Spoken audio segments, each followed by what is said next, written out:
What's up, everybody? Hello, welcome to another weekly Wednesday live stream. I'm Peter.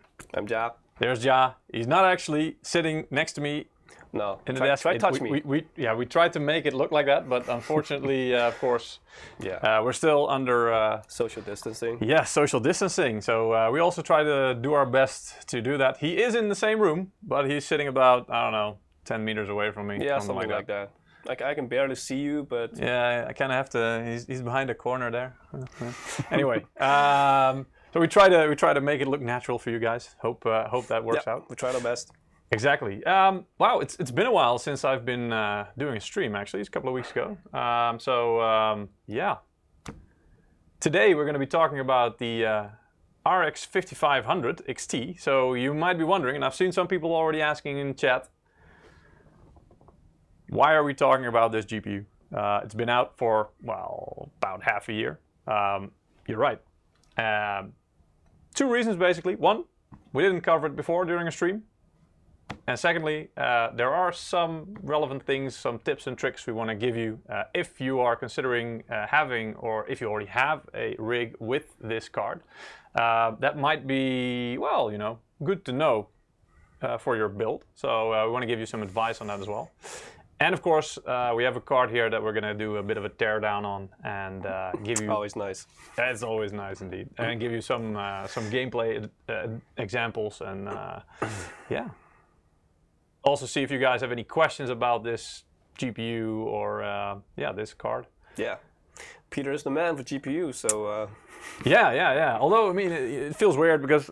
Again, you know, in the past, I don't know, like almost 3 months or something it's been, right? Since the whole situation, the lockdown kind of started. Mid-June, yeah, a little bit over 3 months, yeah. It's weird, you know. I also had to take care of my my 1-year-old daughter.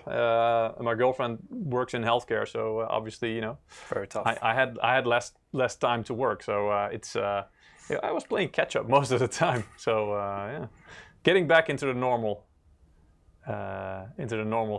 Well, yeah, going whatever on you consider of normal things nowadays. Yeah. Working more days again, so it should be good.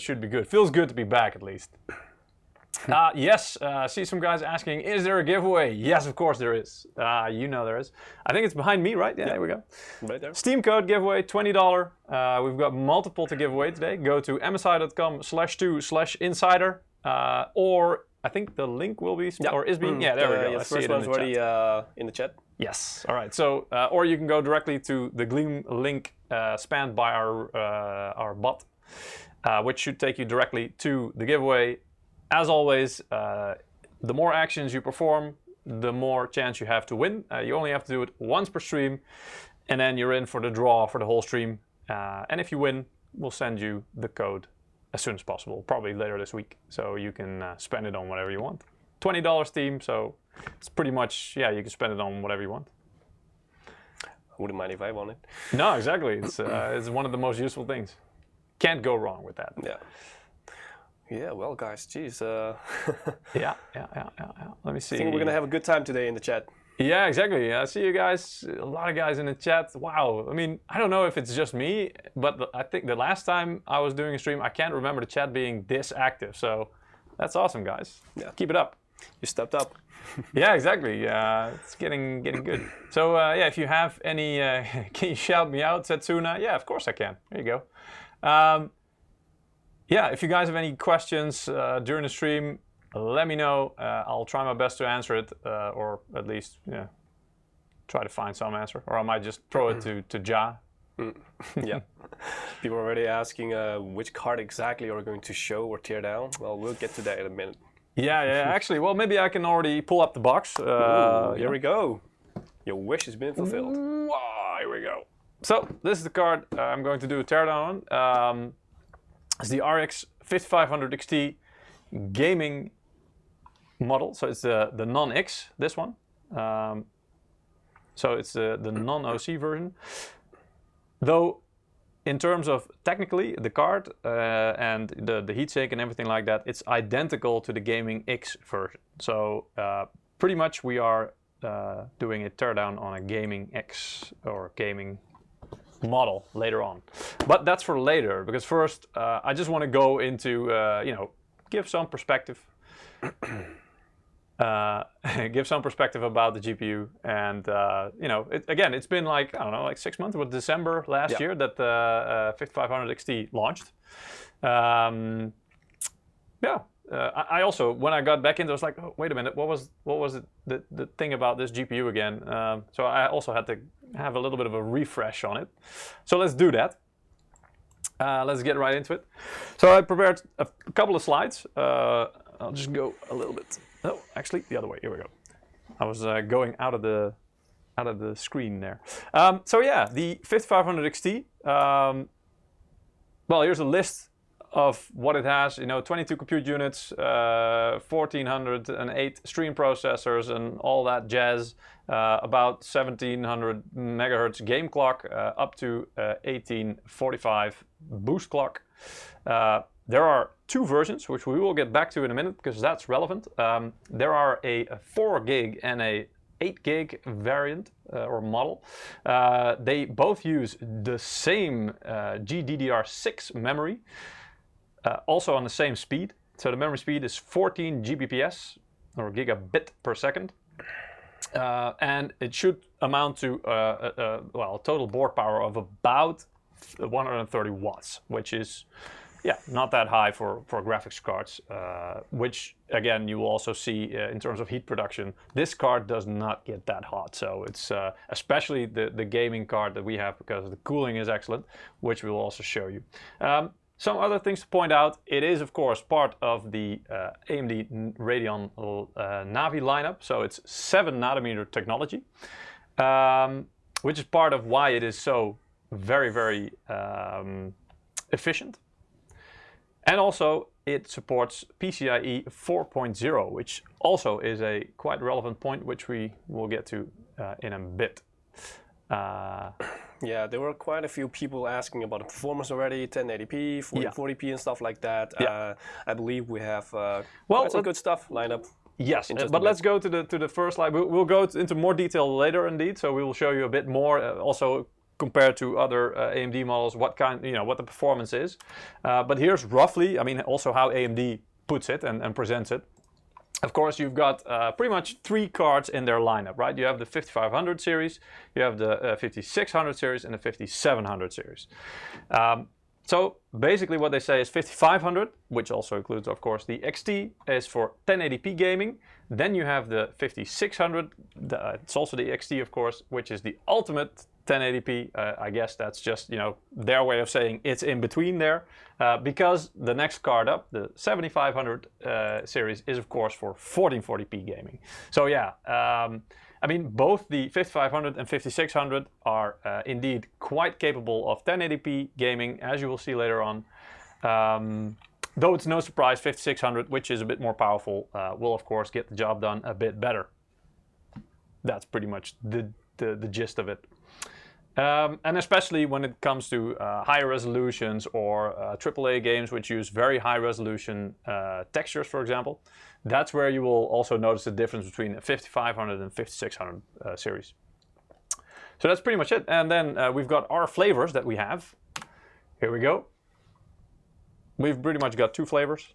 We've got the gaming, which we're going to be looking at, and we've got the mech cards, which of course is the more, well, let's say entry level, I guess, a bit more budget friendly. Still really good card as well, also a solid choice, just a little bit less premium features, I would say. Yeah, so let's see if there's any good questions that I can answer in the meantime as well. Nothing specifically. I mean, yeah, we have giveaways, of course. It's right behind Peter. The performance questions we'll get to in just a minute. Yep. I believe there was something about cooling. All right. Nothing specific yet. Amatpula is doubting that the 5500 XT can run on high settings on 90 FPS with AAA games. Well, it really depends per game, but yeah. Some games yes, some games no. It's always like this. Waiting for the benchmarks. All right. Well, let's then go into the card itself. So I'll just quickly do an unboxing. We literally just pulled this card off stock. Yeah. So it literally, this card will later be returned. So I'll be as careful as I can with it. I'll go and sit here as well. We've got our little toolkit, of course. There we go. But let's first do the unboxing. So it's a nice box. This one. It's a vertical box. A lot of other boxes they're like horizontal like that. This one is a vertical design. Do you guys pay attention to this kind of detail, like how the box looks and if it's a horizontal or a vertical design? Is that something you guys even look at, or you just straight away just yank the card out and throw away the box?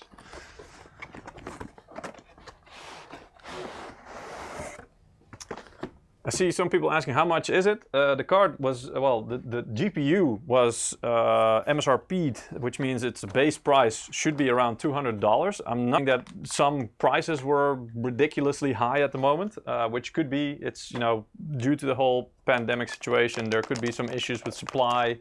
So yeah, that might be an issue. But yeah, this card, because it's a bit more premium, should be around, I don't know, like $230-ish, 240, something like that. So there you go. It's of course in the anti-static plastic to protect it. Which is wonderful for the green screen. I know, yeah. The green screen loves it. Fantastic. Oh man, so reflective.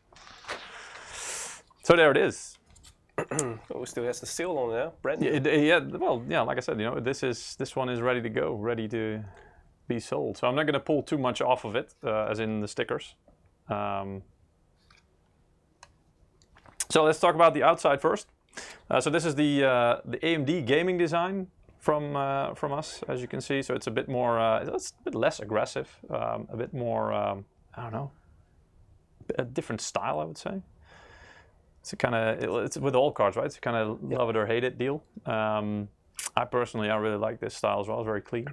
Yeah, it's very subtle and not aggressive in that sense. Yeah, it's not over the top, right? I mean, this kind of fits in with pretty much all builds as well. How heavy is it? You're asking. It's not that heavy. I don't know. I don't have the. Well, maybe I can pull up the number. Let me just quickly check if I have an exact number for you. If you want to know that kind of detail, by the way, you can always go to our website, msi.com, and then look for the specific model, and then go to the specifications. There you can also always find this kind of detail if you want to find out how heavy it is. I'm just going to look it up for you right now. The 8 gig model has a total weight of I see there are also 686 grams, so about 700 grams, so quite a bit under a kilo. Someone is asking about the zero frosted cooling solution. Like, can you talk a bit about it? Yes. Well, the zero frozzer is basically just a feature that makes sure that the fans, if your system is not really using the graphics card and the graphics card is not getting hot, so below a certain temperature, that the fans will completely stop spinning. In the past, and I mean a long time ago, if you had a fan on any component, it would always spin. I mean, it could spin fast or slow, but it would always spin regardless. And really, a long time ago, it would always spin at full capacity, which is why you would always have like noisy fan stuff, quite a noisy PC, I would say. And I mean, I don't know how many years ago, but a long time ago, we decided that, hey, you really don't need the fan to always be spinning, because really you only need cooling when the thing's getting hot.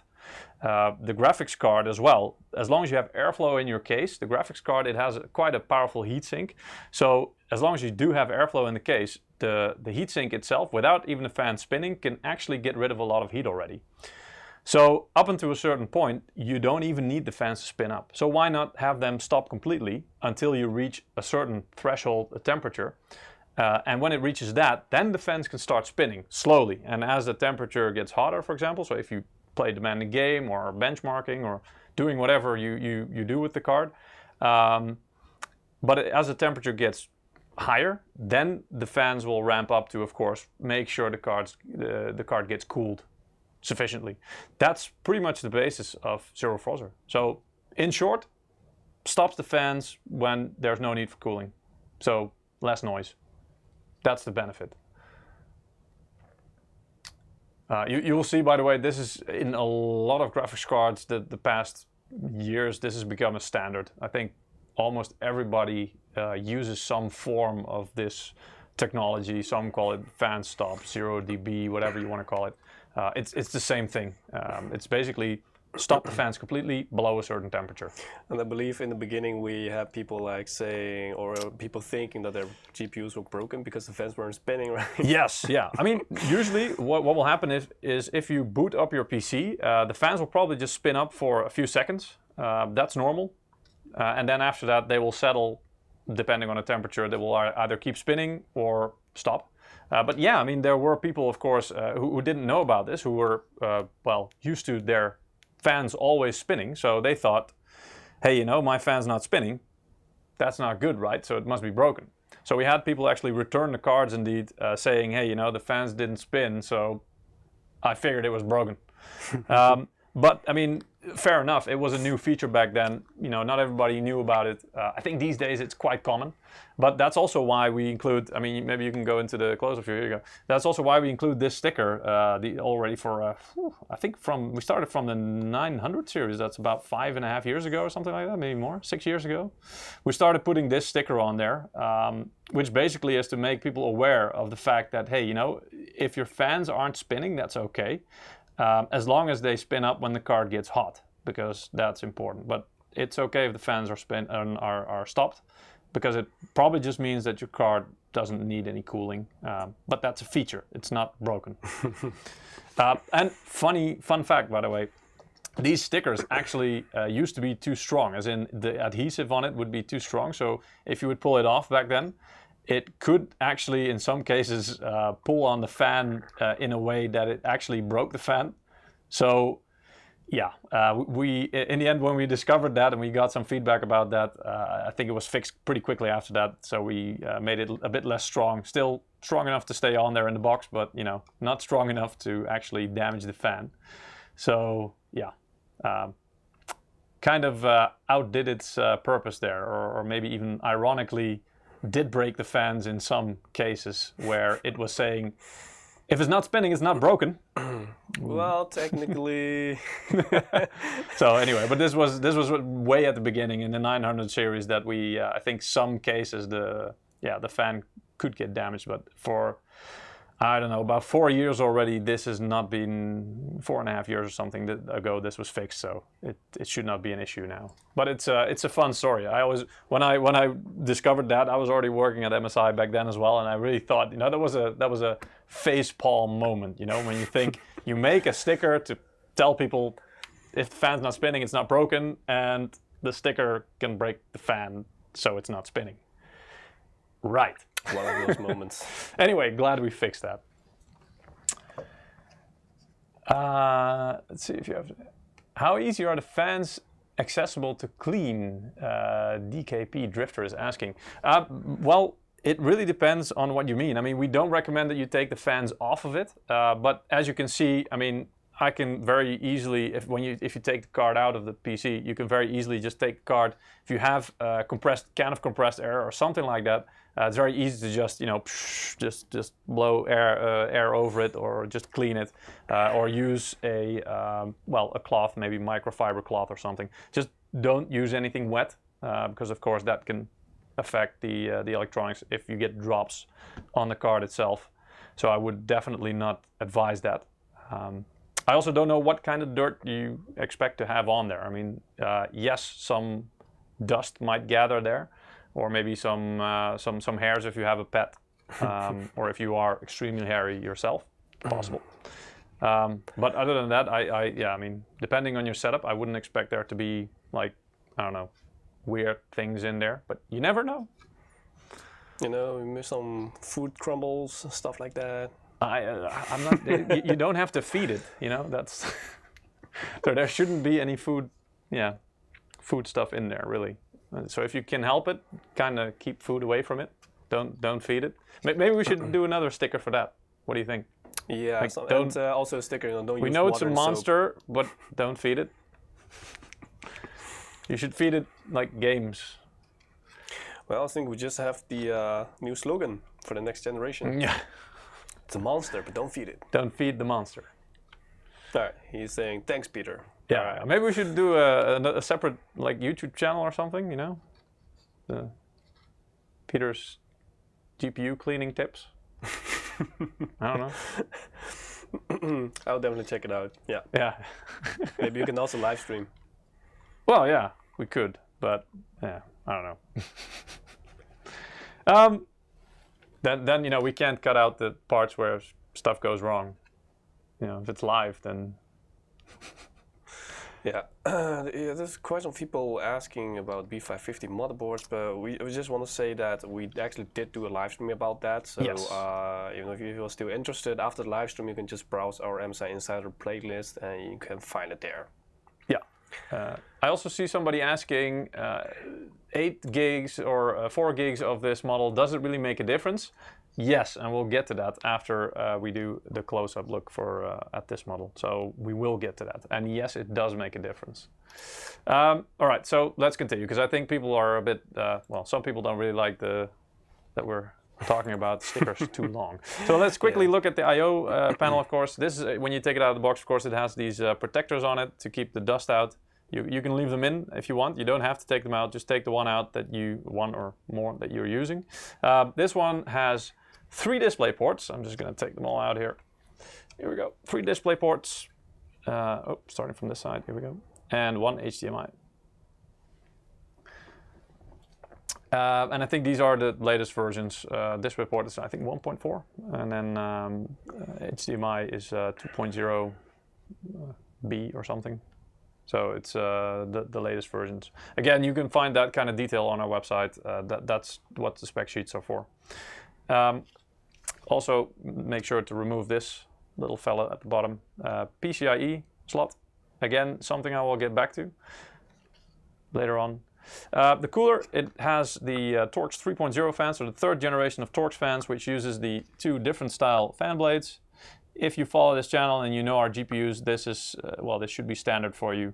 One blade pushes the air down, the other one also does that, but at the same time make sure that the air is kind of smooth and pushed to certain positions. It's all very aerodynamically advanced in a way that it creates less turbulence, which translates to less noise, less whoosh noise. So that's basically just a more silent fan. There you go.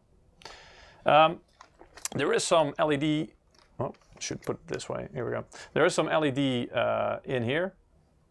So that, well, this is the side also facing out in most cases, so it's the side you will see. And you can pretty much choose any color you want with this, with our software, the Dragon Center software it is these days. And it only has one 8-pin connector, because again, the power usage is up to around 130 watts, so it's not that high compared to some of the higher end models. It has a very nice backplate also. Well, holding it upside down, there you go. With a, well, a dual finish pretty much. So one is brushed at the sides here. As you can see, this is nice and brushed. And then the other part is a matte finish, which is really nice. And you can also see, well, a little bit of the PCB, you can see through it, of course. So some air holes basically, so where the air can move through freely. I do believe, yeah, we're going to see that later on as well. There are some thermal pads at the back of this backplate, between the backplate and the PCB, which helps to, well, with the cooling a little bit. I'm not going to say it makes all the difference, but you know, if it's only 1 degree, it's still 1 degree. But it does function as a passive heatsink, so that means that you do need airflow in your case, moving through and past the backplate for it to do anything. If you don't have airflow, if you put it in a vacuum, it doesn't help whatsoever. So again, airflow, very important. Let's see, what else? There were actually a few people asking if Yes. the cooler on this is the same as the 5600 XT and 5700 XT. No, it's a bit lighter. You will also see that if you would compare the the weight of the cards. Because this GPU uses a lot less power than the 5600 XT and especially a lot less than the 5700 XT. So it doesn't need quite as beefy a cooling solution, would be overkill. Actually, I think the cooling solution that we put on both the 5600 XT and the 5700 XT, gaming at least, they are maybe a bit overkill, as in they might be, you know, even if we'd made them lighter, they would have done a great job. But our engineers just want to make sure that it's, you know, it can handle the thermal, well, the temperatures and everything, and a bit more than that. You know, you don't want to be at the just enough mark. You want to make sure that it's more than enough. So this card also, it's more than enough for its class. We will see it in a minute as well.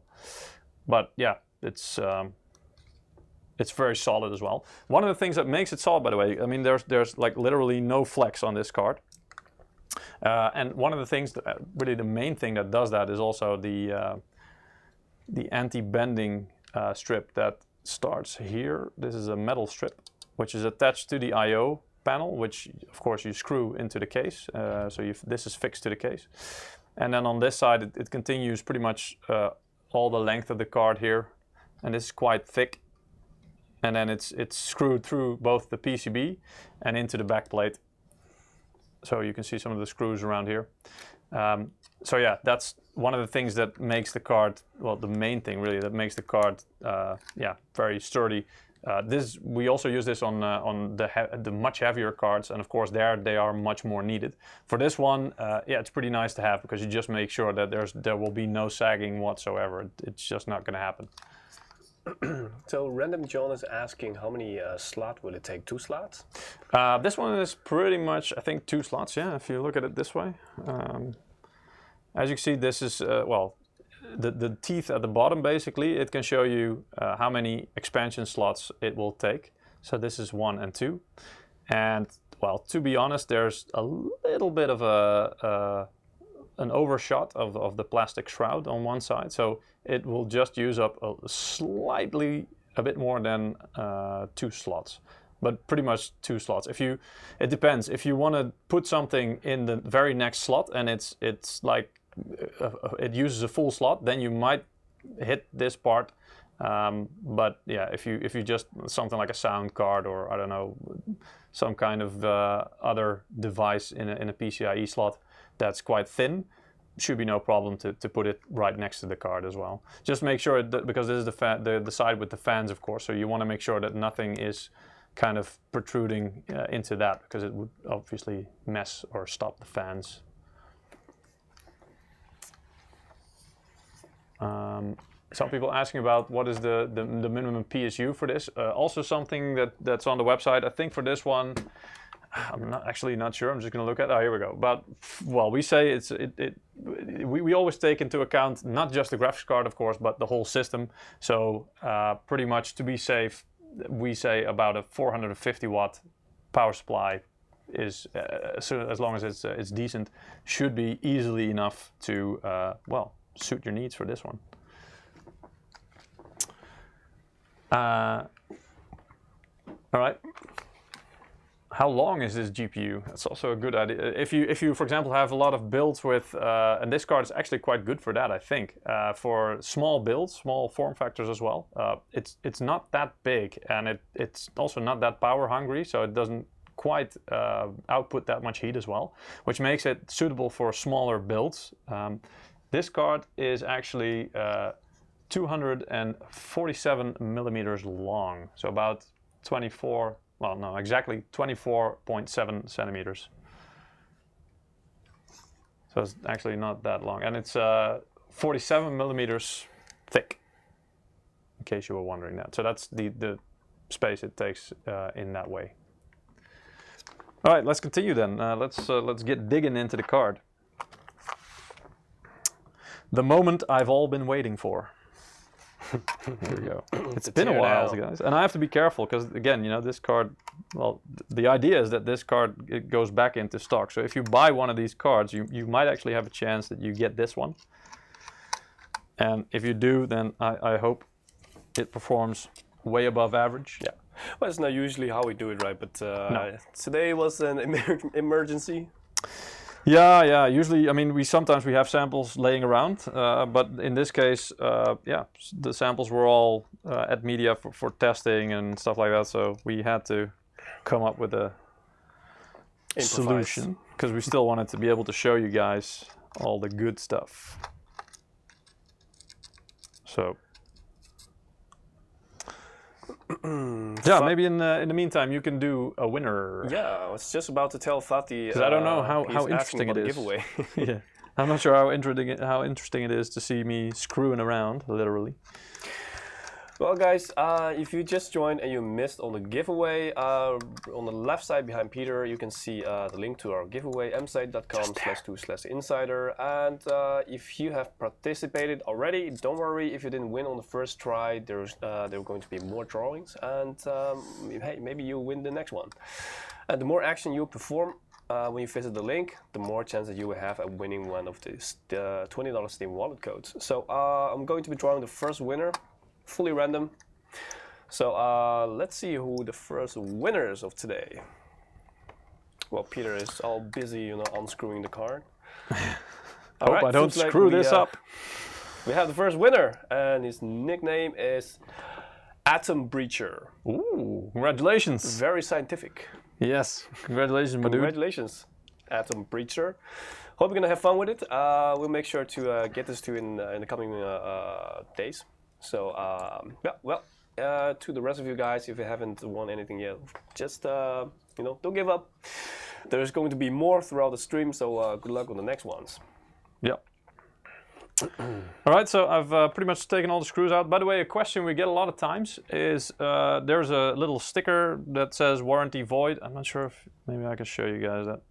There's a little sticker on one of the screws. I think it's going to be hard to see, but yeah, I think we just grasping the gist of it. Anyway, there's a little sticker on one of the thicker screws in the back plate, which says warranty void if damaged, or if this sticker is removed or damaged.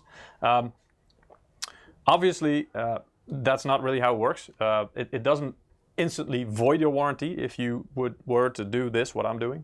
However, it will prompt our repair personnel, if you ever then return this card for an RMA or a defect or something like that, and you want to claim warranty, it will prompt our service personnel to look more closely at the card, because it's a sign that you might have gone in and done something to the card which caused the defect. Because unintentionally, again, it's not really, you're not really supposed to screw the card open and stuff like that. If you do, make sure you're comfortable at doing it. Because I also saw some people saying in the chat, hey, repaste the GPU and stuff like that. Do the thermal paste over every 5 years. Well, if you use a card for 5 years, then yeah, by all means, go ahead. There's no warranty on it. And if you want to put different thermal paste on it, also, be my guest. Just make sure that you know what you're doing, because if by doing that you damage the card, that will void your warranty. Because again, if you, with your screwdriver or something, you accidentally hit a component or cause a short or something like that, and that causes a defect, our engineers will be able to tell, and then indeed your warranty is voided. So yeah, there's no problem unless you screw up. Get it? Sounds fair, right? Sounds fair. Anyway, so I've just removed all the screws, and there are still some things I don't want to mess up, especially because you guys see this little, here we go, this little socket right here. This is the lighting, either the lighting or the fans. But that's one thing. If I were to yank the cooler off right now, this thing would pretty much maybe snap off or at least get damaged. So you need to be, if you're ever going to do this, be careful that there's no connectors on the PCB still.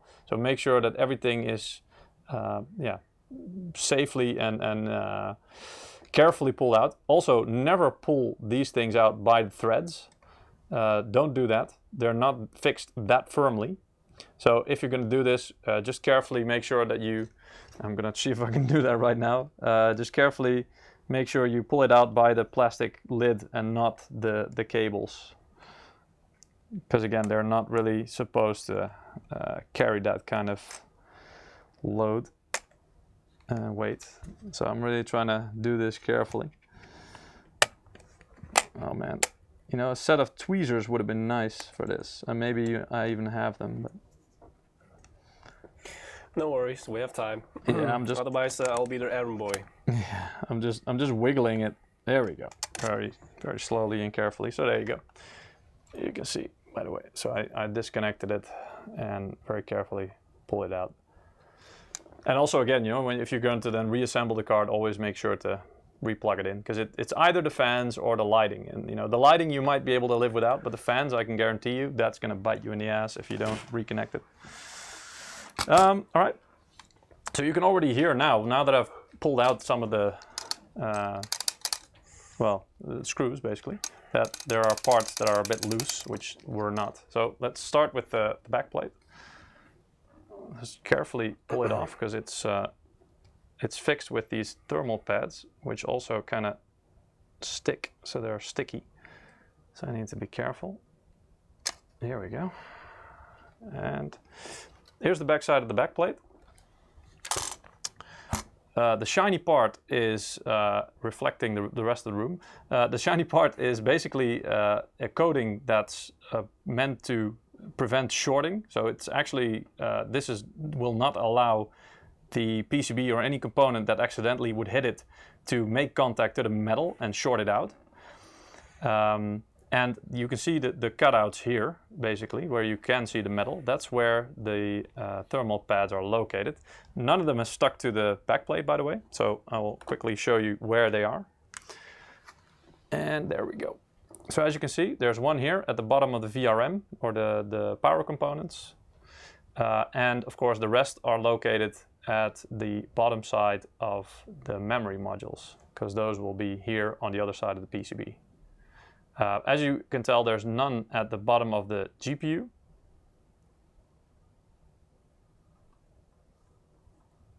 So that's the side of the, well, the back side of the PCB.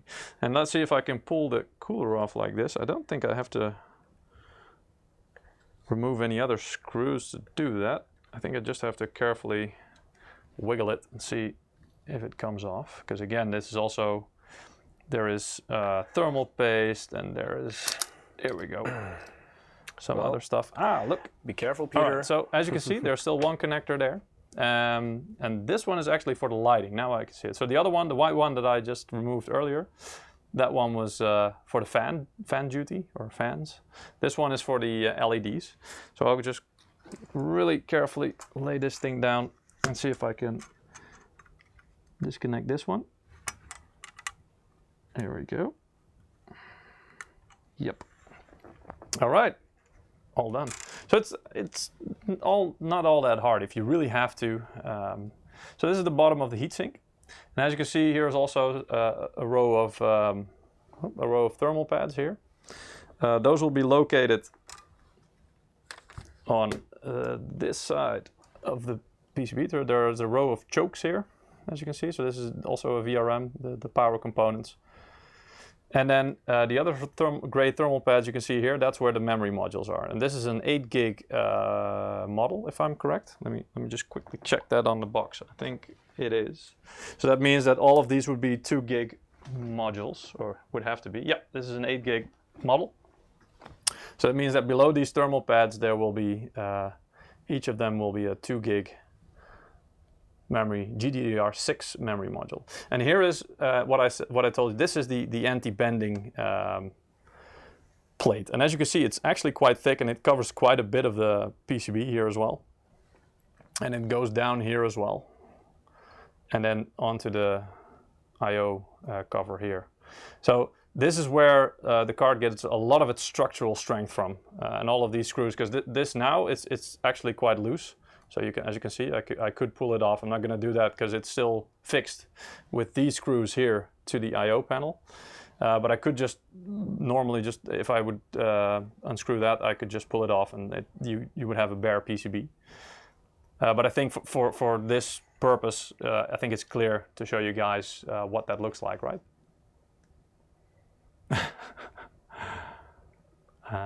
Good cooler, but conventional thermal paste, Iron Wolf says. Well, Actually, we did do a lot of testing. I mean, we don't use any of the, well, let's say, big brand thermal pastes, but we did do a few years back as well, and I think for every generation our engineers do that. We do a large scale test of a lot of thermal pastes and a lot of different compounds, and we choose the best one, and we call that thermal compound X. Because again, we also don't want to give away any secrets. It might be that similar compounds exist with a name that you know. No idea about that. I don't know the exact composition of it, but I do know that we tend to keep on top of this stuff to make sure that the thermal compound we choose and we use is, well, two main things. One, it works good out of the box, as in if you test it, but also it should be last long enough. So if you say after 5 years you have to replace the thermal paste, that's actually quite long. Especially if you use it if you use the card very intensively every day, for example, because this thermal paste, in the end, after a while, of course, it will start drying out. And by thermal paste, we're referring to the thing. This is the GPU, by the way, for you if you don't know. So this is the actual GPU. This is the RX 5500 XT under here. I'm not going to clean this off because I have to reassemble the card later on. But yeah, that's the die, as it's called, the actual die with the thermal paste applied on it. And as you can see, it's still, well, it's not dried out or hardened or anything. So it's just tested in the factory to make sure it does what it needs to do, and it cools sufficiently, and then it's being packaged and shipped to the shops. And interestingly, like if you compare this to a CPU, it's like here, the die is like making direct contact with the cooling. Yes, yeah. I mean, if you're talking about most of the CPUs, they have like heat spreaders or something, one of the metal cap it's basically like being, on it. Packaged. Yeah. I mean, on laptops, you also tend to see that they are also not really covered by that. I'm actually not sure why they do that. Maybe it's a protection measure because the CPU dies. You kind of, if you have to build a PC yourself, you have to take it out of the box. It's separate. It's fragile. So maybe it's a way to protect them better. From damage. As this and laptops, they all already come pre-assembled from the factory. Yeah. So usually, if let's just say in a best case scenario, you would never get to see this part of the graphics card because you'd just be having it in your PC and enjoying your high FPS and gaming with it. But for me, I always love to learn about this kind of stuff and to see the things that normally you don't get to see. It's like a sneak peek. Yeah, I mean, we even put the logos everywhere, even underneath the cooling. Yeah. Oh, you mean on the chokes here? Yeah. The little, we call these dragon chokes. Dragon chokes, nice. Yeah. You can see why, right? You can see why. Oh yeah, there was actually a question about that. Somebody asking about the logos. I didn't understand at first, but then I saw the logos. I was like, okay. yeah. It's just a little touch. Again, it's all about the details with these cards because normally when you get these cards within a certain range, and in a GPU, for example, 5500 XT in this case, there's only so much you can do to change or to offer something different, and there's things like quality, looks, features, but in terms of performance, there's not a whole lot you can do. So that's why we tend to look at some of the details next to, of course, basic things like, hey, the card should be sturdy and be able to carry its own weight with anti-bending, for example, and of course good cooling. But next to that, it's also there are some things, and I mean, of course, normally you probably don't even get to see that.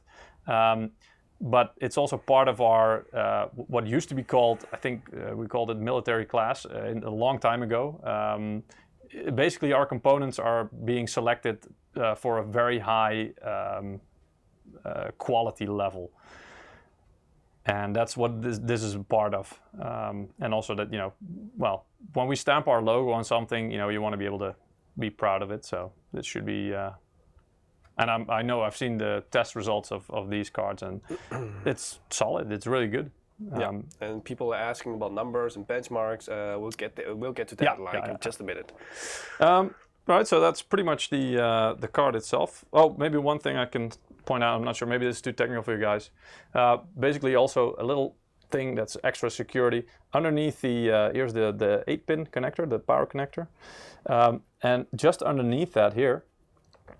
There's a little thingy, which is I just lost the name of it, but it's basically something that secures it from being overvolted or something. If you get too much power or a lightning strike or whatever, a fuse, sorry, that's the word I was looking for. So an extra fuse, and I know that not all cards have this, but it's also something I can show you that, you know, our engineers, they also look at all kinds of possible safety things to make sure that the card doesn't die on you for whatever reason.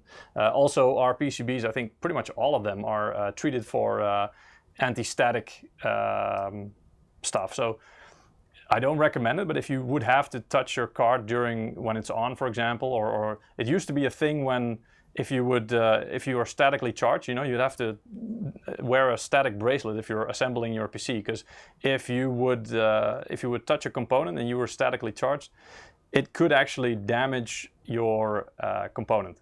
That's luckily most times no longer the case, and I think also for most of our components, they are treated that way that you don't have to be quite as scared of that anymore. Of course, it can still, maybe it might still happen. I don't know.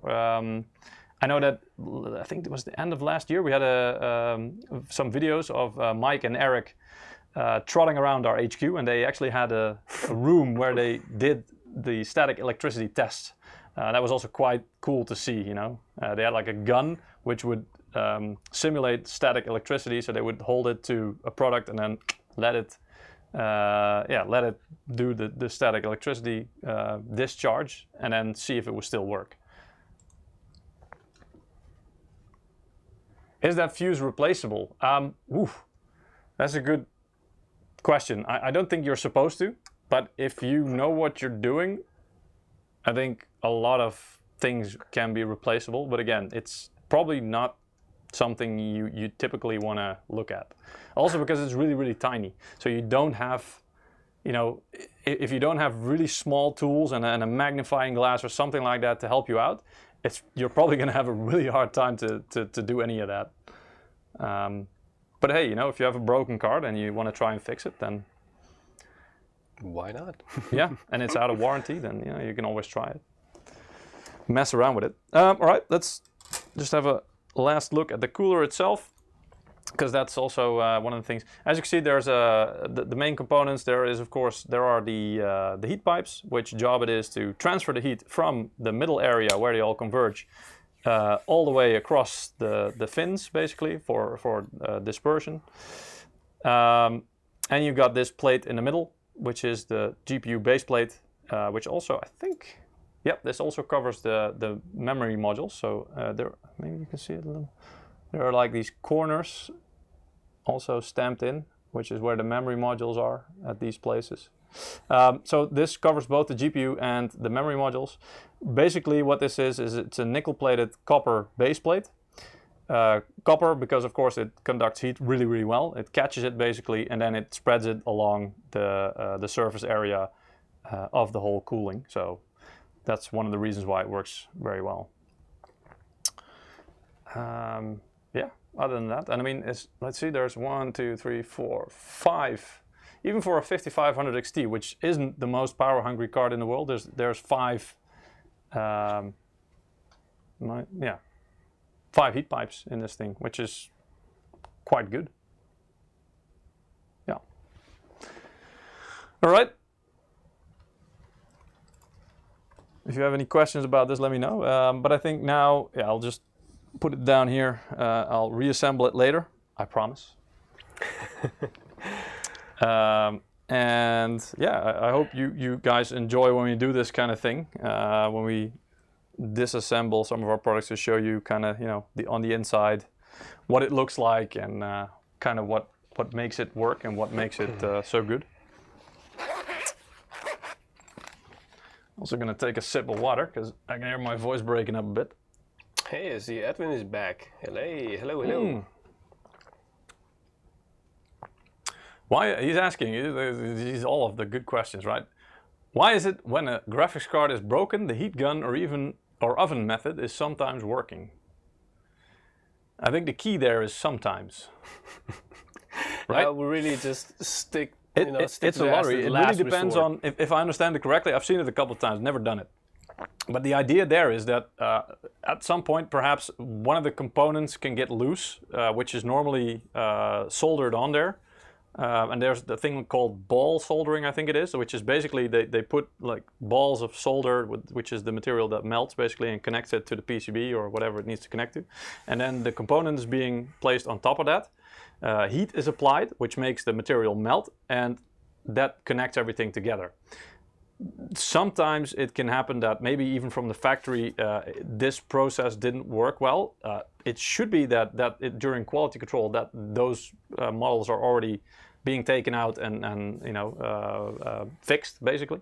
But if it happens, sometimes it can happen that during the years of usage, some of these components can get loose, and that's I think why the oven or the heat gun or any heat method basically apply heat and it could reconnect. However, I've seen videos of people doing this, and it's extremely cool if you can bring old hardware back to life like that. But I think they all agreed in the end that it wasn't really a permanent solution, because if it happens once, it's probably going to happen again. So yes, it could temporarily fix it, or it could just stay broken. There's no guarantee. So it could fix it temporarily, but they all, I think, said don't count on it working indefinitely or being permanently fixed from that point, because it could happen again, and or maybe even the heating up of the product has other unintended effects on other components, which actually makes them die or disconnect sooner because you did that. So yeah, it's basically something you can try, but definitely not something we recommend. Last resort. Well, Peter, not to pressure you, but yes, there seems to be quite a celebrity in the chat right now. Really? Yeah. I'm not going to say who, so you just have to figure it out afterwards. All right. Just do your best. Yeah. Okay. All right. So is the GPU still working? I don't know. I mean, this one at the moment isn't, because it's laying here on the table disassembled in front of you. But yeah, I've got one also installed in the PC. So, but I think first we can get back to some of the slides, because I can then tell you guys a little bit more about the performance. So let's get right into it. So 1080p performance. This is courtesy of Hardware Info, by the way, a Dutch media site which does a lot of tests. This is basically a performance metric that's being taken from I don't know, 5 or 6, 7 different games that they do in testing, a benchmark. It includes, I think, AAA titles, but also some more competitive titles where you tend to get higher FPS, which aren't that GPU intensive. As you can see, 1080p Ultra, the 8 gig model is doing quite well at almost 70 FPS in general. Of course, again, it can differ per title. Whereas the 4 gig version is falling behind a bit, which it's around the 60 FPS mark, which is acceptable. But in some titles, you should expect to have to turn down some settings, mostly pertaining probably to high resolution textures, because the VRAM is limited to 4 gigs, and where a couple of years ago this was not really an issue, because there was almost no game that would get you over the 4 gig mark. These days, with higher resolution textures, and especially also at higher resolutions than 1080p, you will be quite likely to hit 4 gigs or maybe cross over. And at that point, something interesting happens that we will get into a bit later. So that's 1080p performance. 1440p. I've taken the medium preset first, because I want to show you what does work first before showing you why it's not really suitable as a 1440p medium would make Ultra more card. sense. Sorry? Yeah, I just said medium would make more sense in this case. Yeah, I mean, if you do want to play at 1080p, probably in competitive titles, you can probably get around 100 plus FPS quite easily on 1440p with this card. But on AAA titles, yeah, if you want to play it, yes, it's possible. But if you want 60 plus FPS, you probably have to drop some settings down. And if you are okay with playing games at medium settings, you can expect to see around 70, 75 FPS for both of them. So that's quite interesting and good to know. But if you go to Ultra on 4040p, and this is really where it shows that this card is really the sweet spot is 1080p. Here you can see even the 8 gig version, it falls even short of 50 FPS in this test. So yeah, that's not to say we'll do that in every game. Obviously, there are some games that it probably can even do great, and then you will still get a lot of or high FPS. But on average, it's not really fit for a 4040p Ultra card, and the 4 gig model even less so, because again, you will hit the limits of the VRAM amount, and that's where performance will really start to suffer. So I hope that helps. I mean, we've got a lot of questions about the performance, and I'm actually quite surprised because again, this card has been out since December last year, so I kind of expected everybody to know these numbers. But maybe like me, you guys also maybe you saw them back in the day, but you haven't looked at them. And it's 6 months ago, you know. So yeah, that's a long time. Yeah, I kind of had to like, oh right, where does this card fall again? How's the performance exactly? And this actually was taken from this 5600 XT review, so that's why you also see that model at the top.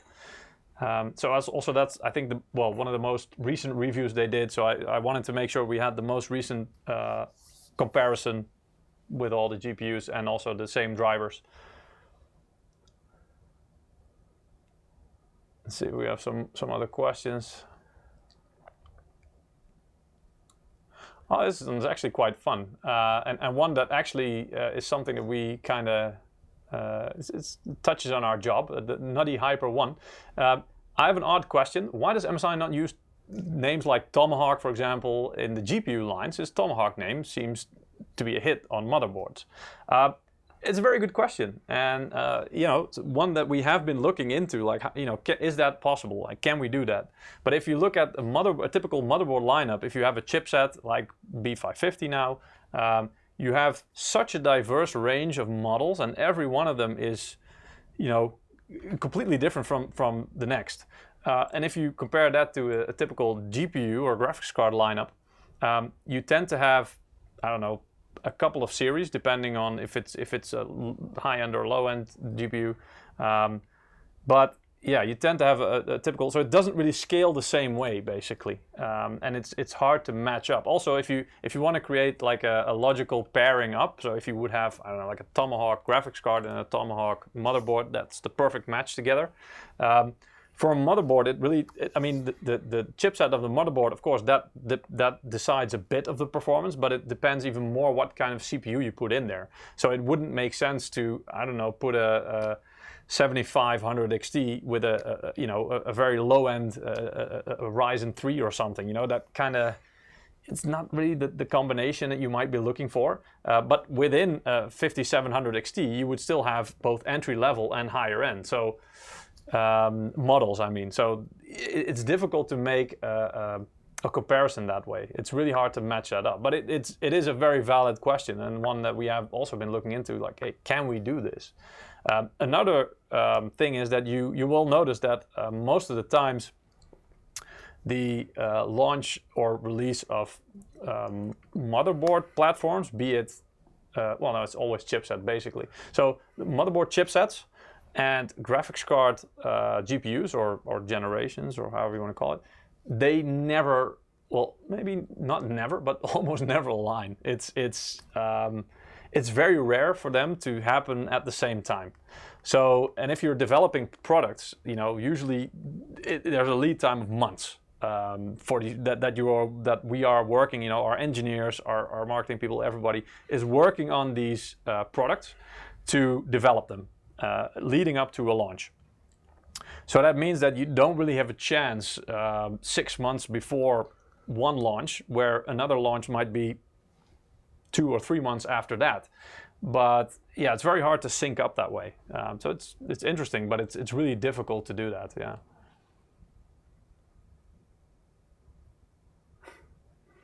Yes, Mohammed, we have a giveaway, and that's the Steam wallet code. Yeah.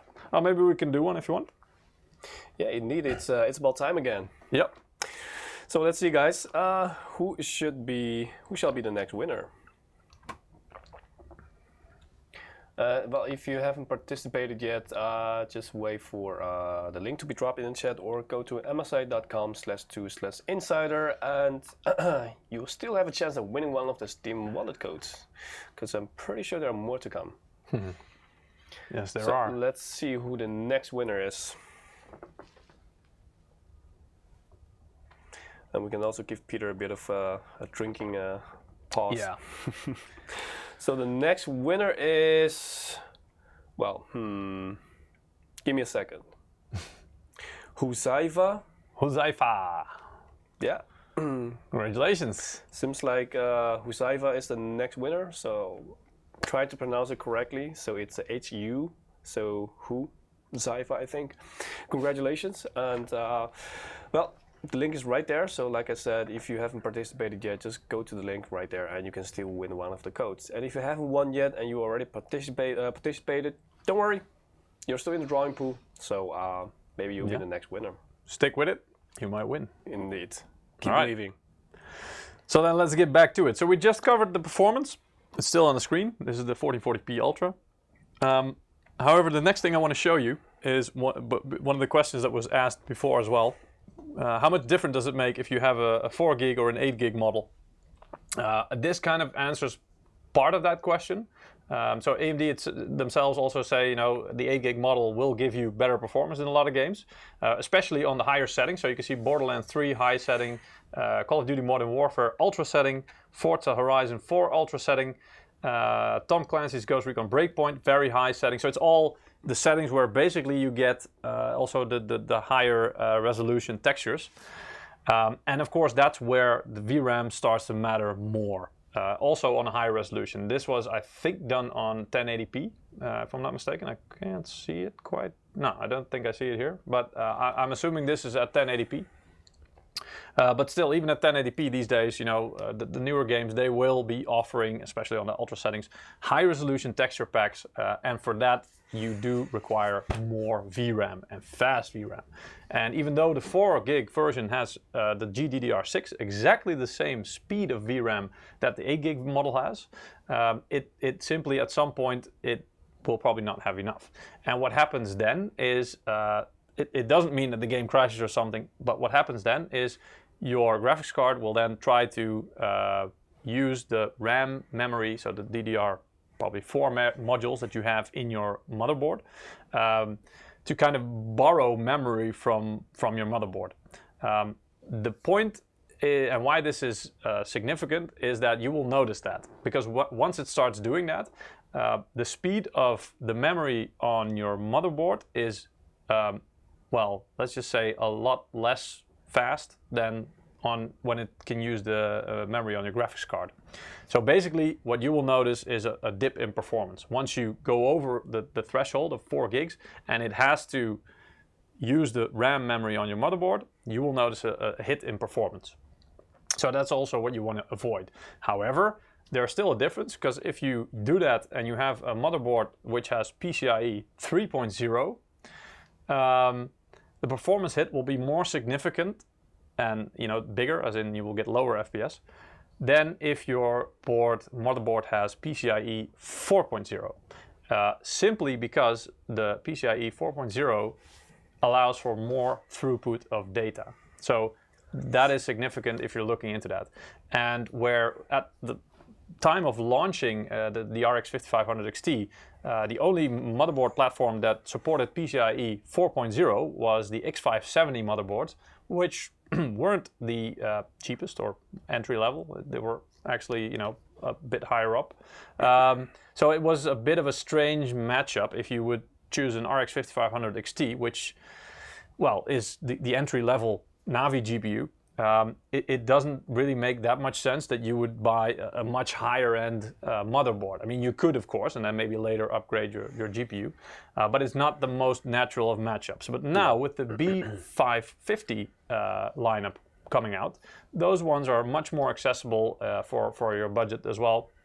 So it's a better match, and those still offer PCIe 4.0 compatibility. So yeah, if you are planning or have a build with your RX 5500 XT and you have games that go over the 4 gig threshold, yeah, you would benefit from a motherboard with a PCIe 4.0 spec. So yeah, that would definitely help. Again, you know, if you go over the threshold and you have a 4 gig card and you go over that threshold of 4 gigs, you want to play those AAA titles, maybe at high resolutions or something, or with high resolution packs, or you have mods with high resolution packs, and you go over that regularly. I mean, yes, it matters if you have PCIe 3.0 or 4.0, but you will still notice a hit, even if you have PCIe 4.0. Of course, that memory and the speed at which it can be accessed on your motherboard will still be slower than when the graphics card only has to use the memory on the graphics card itself. So it's always best to make sure that you kind of don't go out of your spec range with your graphics card memory. It makes sense, but I mean, for a lot of people, this can be confusing. Also, not all games tell you, I think that it used to be more common for games, if you go into your settings, there's a little bar that would tell you, you know, how much of your memory it would be using. These days, I think it's less common. Yeah, I think especially in the Far Cry series, Resident Evil, they usually do it very well. Yeah, exactly. Yeah. Some benchmarks I know also do it, so it's but it is relevant, especially if you start noticing performance hits and you're wondering, you know, what's causing this. On a card with, if you have a card with 4 gigs, it might be worth checking. Is my memory not being, or am I not getting out of the memory spec that the card has, so it has to use the motherboard memory? Yeah, this is definitely something you might look at. Yeah.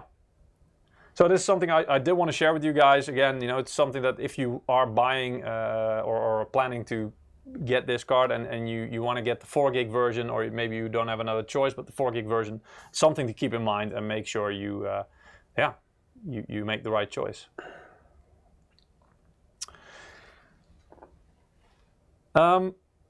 Then, quick recap of what else is part of the 5000 or NAVI series, basically 5500 series in this case. Of course, it's part of the RDNA architecture, so that's the new programmer language basically, and all the things that for game developers is quite relevant. The tools they get to make the games, and also the tips and tricks and stuff to make everything more optimized. Of course, it's 7nm process, something that AMD has been doing really well. So yeah, as the slide says, faster, smaller, and lower power transistors, at least, you know, lower power consumption. GDDR6 memory, which is again very fast, plenty fast, really good.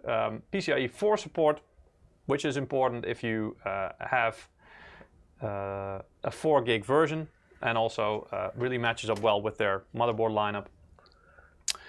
Radeon Media Engine with better decode and encode rates. Also nice when you're trying to go for streaming at the same time, for example. I think their CPUs also, you know, with a lot of cores, they also do a really good job. So you might not even need to do it on the graphics card, but if you want to, it's also a good choice. And the display engine. Yeah. Then the software, which I will also show you later on. It offers a lot of really cool things that you might not necessarily know about. So there's Radeon Chill, which obviously gives you, well, it limits the FPS of the card to make sure it stays within a certain temperature range, or at least cooler than it does when it's fully unleashed. Anti-lag, Radeon Boost. Most of these I will be getting into as well in a bit. AMD Link, image sharpening. So the image sharpening one is, I think, one of the most interesting ones. Jai, you were telling me you were also using it, right? You were quite surprised by how well it worked? I actually had a surprise, but it was a pleasant one. Yeah. Because when I updated my game driver, I noticed that my game suddenly got sharper. That was because afterwards, when I tried to find out why that was, because I didn't change any settings in the game. So I was like, okay, the only change that happened was in my driver, so my Radeon driver. So you just updated the drivers? Yeah. So there was like a new update, and then the image sharpening was introduced in that particular driver update. So, but then it was already enabled. So I tried to dive into the software to see maybe there are some changes here. So, and then I noticed, wait, I see. there's a new Radeon image sharpening that's been introduced in the software now. Yeah. And that actually works. But at first I was a little skeptical. I was be like, but the hell, how is my performance going to be? And surprisingly, well, it didn't hit my performance at all. At least it wasn't noticeable at all, because I was still getting average the same FPS. But the visual difference was definitely noticeable, it was right? really noticeable. Yeah. So I mean, for a lot of people, and you might be surprised to know that this is a feature that was released relatively recently. I think about half a year ago, or maybe a bit more. But even for cards back until even the 400 RX 400 series, they can even, so if you have one of the 400 RX 400 series for 480 or something, or a 500 series 580 570, this will work on your card. It's not something that just works on the Navi cards. It works also on 2 generations backward. So quite nice, nice thing to have. Also, I'll show you later on in the software where you can actually find these features if you want to mess around with it, and where to locate them. Obviously, Freesync, one of the big selling points for AMD. I know a lot of our monitors also support Freesync. Yeah. So there's been a bit of a change in Freesync in the past, years, I think. I mean, Freesync was there for a long time already. Then again, then at some point, I think Freesync 2 was announced. It's still somewhere on the AMD website if you look it up, and mentioned a lot, that Freesync 2. But officially, Freesync 2 doesn't really exist anymore, I think. It's been replaced by these 3 levels of Freesync. One is the regular Freesync, which most of us know, which is basically just a very broad support for adaptive sync. So that means your FPS will be synced up between your graphics card and your monitor. So it will show up, and then the refresh rate of the monitor will sync up with the rate at which the graphics card delivers new FPS. It's kind of like VSync in that way, but VSync is forced, so you will kind of notice some input lag there. At Freesync you shouldn't, but you should still have the very smooth image quality without any tearing. Then you have Freesync Premium, which also takes into account the higher FPS or higher hertz support, so 120 hertz plus, and it's certified for that. But not just on the high end of the FPS scale, but also on the low end, because LFC stands for low frame rate compensation, which means that at lower frame rate, so if you would, for example, push your GPU to the limits, and you would get around 30 or even lower FPS, or somewhere in that range, it would still be able to provide a solid and smooth gaming experience on your screen without too much tearing. I mean, this is where some of the other monitors really struggle, because the lower frame rate actually is quite challenging, apparently, because your monitor always wants to refresh at basically the rate that you set it. So this really will allow your monitor to match up whether it's high FPS or low FPS to the frame rate of your graphics card. And then there's Freesync Premium Pro, which is the thing you really want to look at also for the future, because it's all the things I just mentioned, plus HDR support as well. So high dynamic range, which is really important, of course, and will really add to the depth of the game and the color experience there. Yeah. So, yeah, I mean, pretty clear. Yeah, and also, HDR, especially, looking back in the years when HDR was introduced, it wasn't that interesting in the sense of, there weren't any HDR content, like real HDR content. So you had the capable devices that were capable of doing HDR, but then the content was lagging. But the content had really been keeping up the last few years, even in games. So, there are HDR options being introduced. So in this kind of cases, when you can match the software, the software or the games with the hardware, then it really starts to shine. So, like Peter said, especially looking at the future, there's going to be more and more of this kind of stuff available also in our monitor lineup too. I'm not promising when, but... Yeah.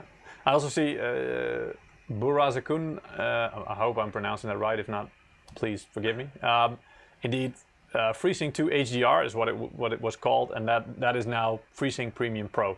They basically just changed the name. The definitions are pretty much the same. It's just the name changed. I guess they wanted to make it more consistent or more easy to understand, or to create an overview of the differences. I don't know if that worked for me. I also think it's just different. So, but this also works, so it's fine. And there was another question. Someone was asking if the image sharpening, if you want to use it, if your monitor has to be a FreeSync monitor. But the software itself, when it uses the image sharpening, it doesn't require FreeSync at all. No. So you don't have to worry about that part. It's something different indeed. So Radeon image sharpening, of course, you can combine the two. But they are two very separate and different things. Image sharpening doesn't reduce tearing. Image sharpening basically just tries to sharpen up your image so it makes it a little bit less blurry. So it's just more crisp, I guess. It just looks more sharp to the eye. It's almost like you get a bit of a higher resolution, maybe. Is that a good description? It will try to make it look... It feels like there are more pixels being crammed into the edges. So. And if you haven't updated your drivers yet and you do have a capable card of doing it, I definitely recommend you to try it out because it is noticeable. Exactly. And Freesync does something completely different. So it's basically, Freesync, what it does is just, it tries to match up the frame output of your graphics card with the refresh rate of your monitor, which prevents that there's like half a frame being loaded up, but then the GPU already sends a new one. So the other half of the frame being loaded up is a different one, so you get a disconnect between the two images. That's what Freesync prevents, or tries to prevent to the best of its ability, and does it quite well. So yeah, two quite different things, both very useful and noticeable. Radeon anti-lag, I mean, it might be a very tiny difference in terms of, some people might not even notice it, the reduction in input lag. But if you are a competitive gamer, then every millisecond counts, and you will know that. And some of it might not even be noticeable, even if it's just in your head. A mental difference can also make a big difference. Yeah. I mean, so the more you're used to a game, you really grasp the feeling of it, then you can notice. But of course, like Peter said, it really depends on just how competitive you are and how well you're adjusted to that specific type of game. Yeah. So I see some questions. Yeah. I find image sharpening appalling on some games. Perhaps. I mean, again, it's also like a personal preference, right? We're not going to say, look, this is better, you have to use it. No, it's all down to you. That's why, it's an option. You can always turn it off. It's worth a try, but whether you stick to it, of course, then that's all up to you. Yeah. And again, the result can be different per game. That's true. In some games it might work brilliantly, and in other games it definitely might not make it look better. It might look too much. Yeah. And even, I will show you later on, but there's a slider which you can actually you can decide the percentage of sharpening it does. So if you put it to 100%, probably, yes, it's going to be maybe look a bit weird, a bit jagged or something. But if you then put it to, 50%, you can play around with it to see what looks best, or if you even want to use it at all. But it's a nice option to have. Just like the anti-lag thing, you can try it. It could maybe make things better for you, and in that case, why not? And then there's Radeon Boost. And Radeon Boost is a feature that's basically just dynamic resolution scaling, which basically means what it does is it will try to, in this case, in the Boost case, what it will do is if you have fast movement, this feature will assume that you don't need to see that much detail. So if you are panning the camera or turning around really quickly, you're probably not looking at detail. So then what it will do is it will dynamically scale down your resolution to save on performance. So at the same time, it will reduce the visual quality a bit. And of course, that will restore once you stop moving, or you move slower, probably. I don't know the exact details of how fast you need to be moving for it to start working. But yeah, I mean, there is some performance to be gained in that. It's just a way of cleverly thinking about, when do you really need that sharpening and then the really high resolution image? And if you don't need it, why not just take a low resolution sampling and save some performance on that? Just a quick question in between from Edwin. Are the new MSI monitors T-Sync compatible? Well, our MAG251RX, which is the IPS gaming monitor, esports monitor, which is 240 Hz, that one is actually officially T-Sync compatible certified. So That one, yes. Sure, there's more to come, but I can't promise when yet. There's always more to come, guys. You know that. That's yeah, but it's that's one thing that's always sure. Is there a type of boost from NVIDIA like that? They have DLSS, for example, which does it differently. It doesn't, at least to my knowledge, that doesn't really do the same way, as in it doesn't really act on movement. DLSS just renders things on a lower resolution and then uses the AI to upscale it, which should also well, give you better performance without sacrificing too much visual quality. So there's a lot of, it's like, you could see it like very creative ways of how can we, well, improve performance, but still get the visual quality there. So yeah, and there's a lot of different ways to do it, and everybody does it. Yeah, I mean, Iron Wolf, he's saying the Radeon Boost sounds like motion blur. I guess that's also one of the first things I thought about when I heard it. I was like, But then again, you know, if you are panning somewhere really fast, maybe you do want to see what is there exactly, and you do need the very sharp image. If that's the case, hey, you know, just leave it off. But in a lot of games, it's basically just, you know, quickly turning around to see what is behind you, for example.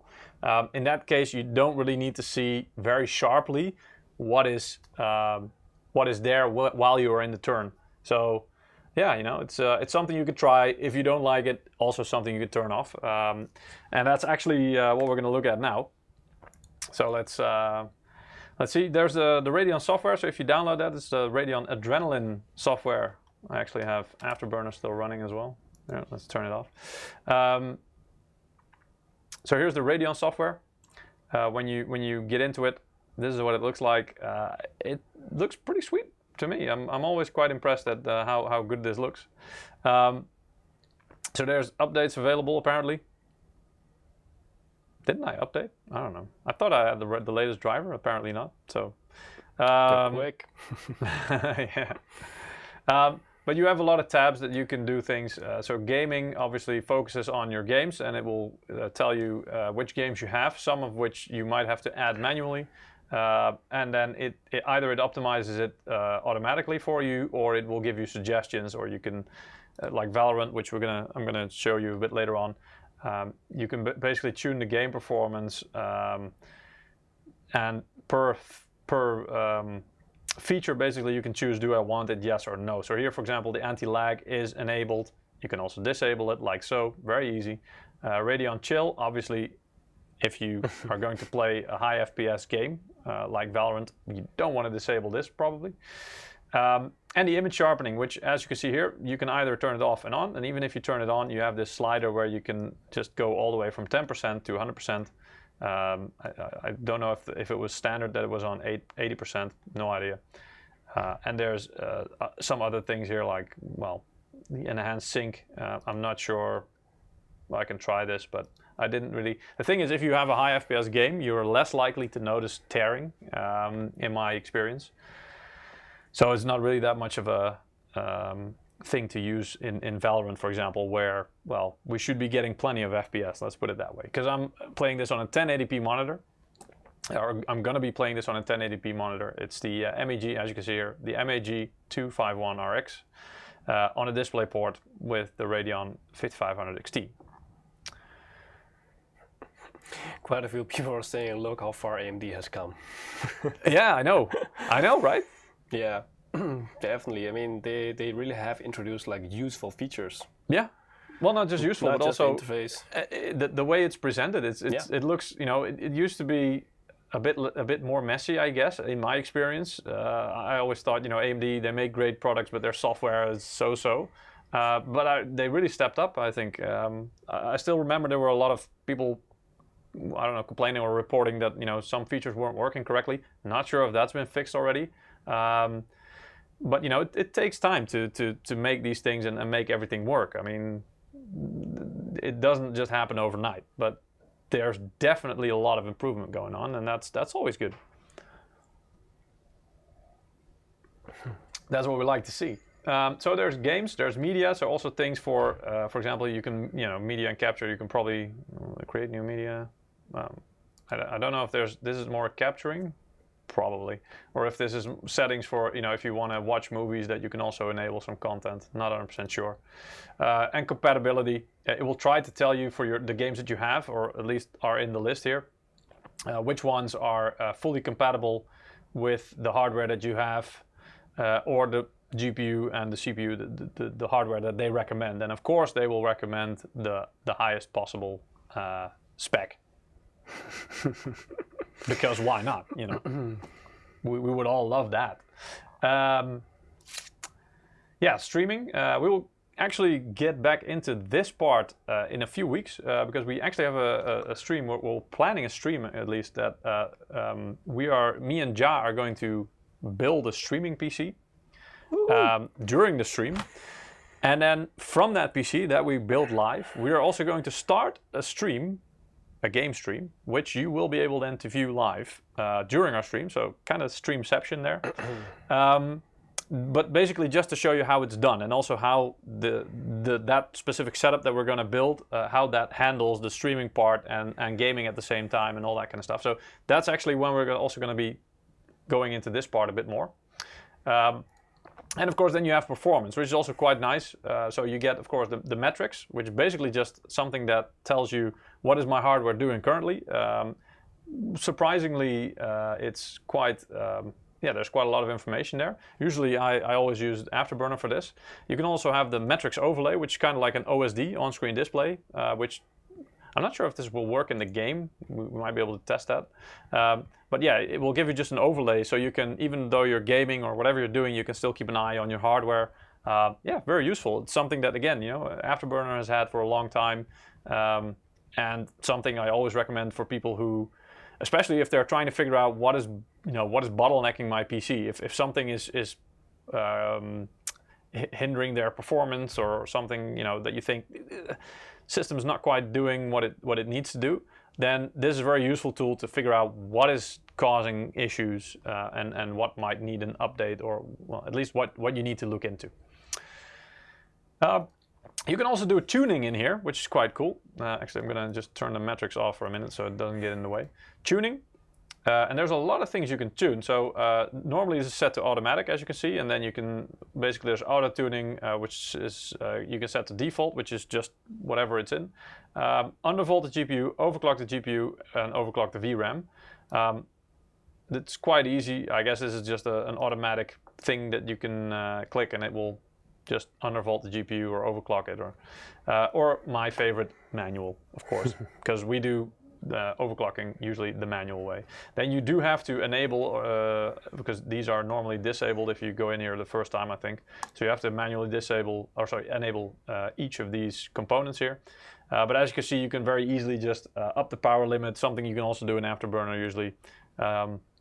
Overclock your memory, for example. How did I do this? Oh, here, yeah. So the max frequency. I mean, you can use a slider bar, or you can just put in numbers like I did. So I actually already overclocked it pretty much to 1840. I think the standard was 1780 or something like that.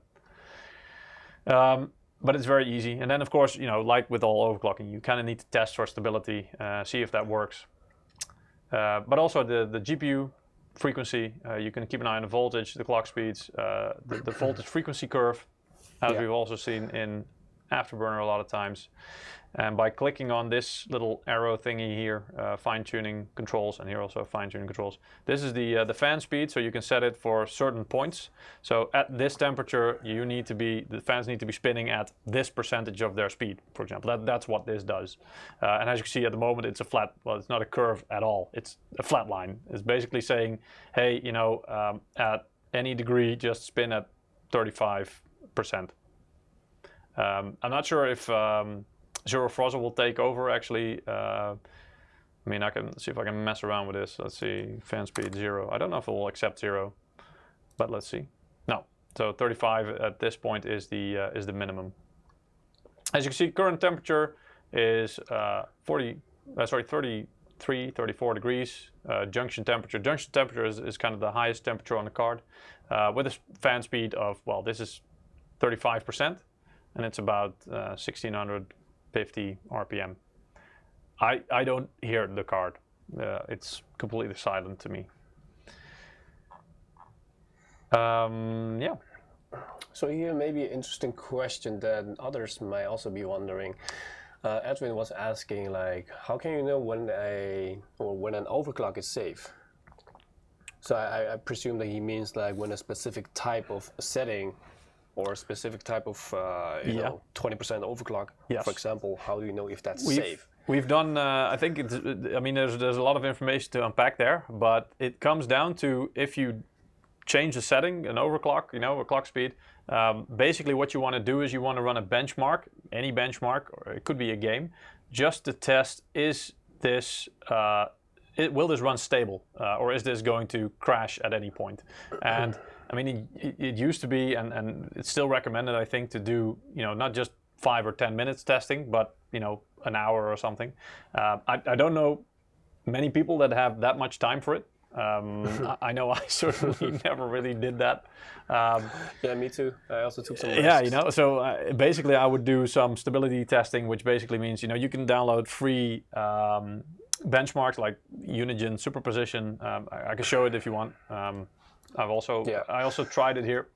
So what you would do is if you change a clock speed, for example, say I change this to 1850 instead of 1840. I don't know. It might do it. It might not. The only way to find out is, it's applied it already, but that doesn't do anything because there's no load on the GPU. So what you want to do then is see if I'm playing a game, or at least putting a load on the GPU, will it run and keep running without problem, or will this crash the graphics card? Will it, blue screen, black screen, whatever? Because that can happen if you start pushing a card to its limits.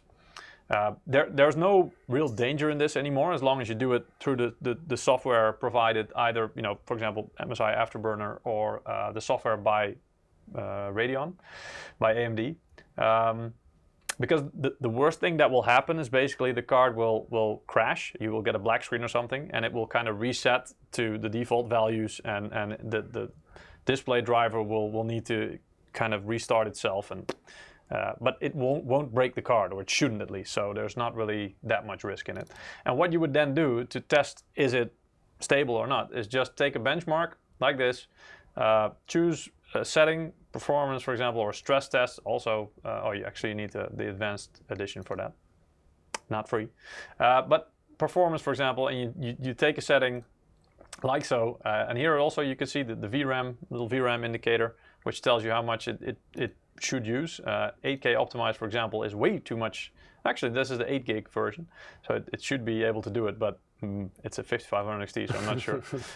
But just take a setting and select run, and then you could run Afterburner in the background, for example, to keep an eye on things like temperature. As you can see now in the top right, I've enabled the on-screen display. So this will allow me to keep an eye on the graphics card as it does the test, if it actually starts doing it, because this screen is quite frozen now. It might actually start doing something, but maybe I already pushed it a bit too far with the memory. I don't know.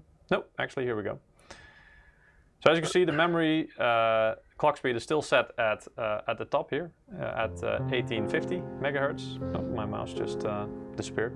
Anyway, 1850 megahertz.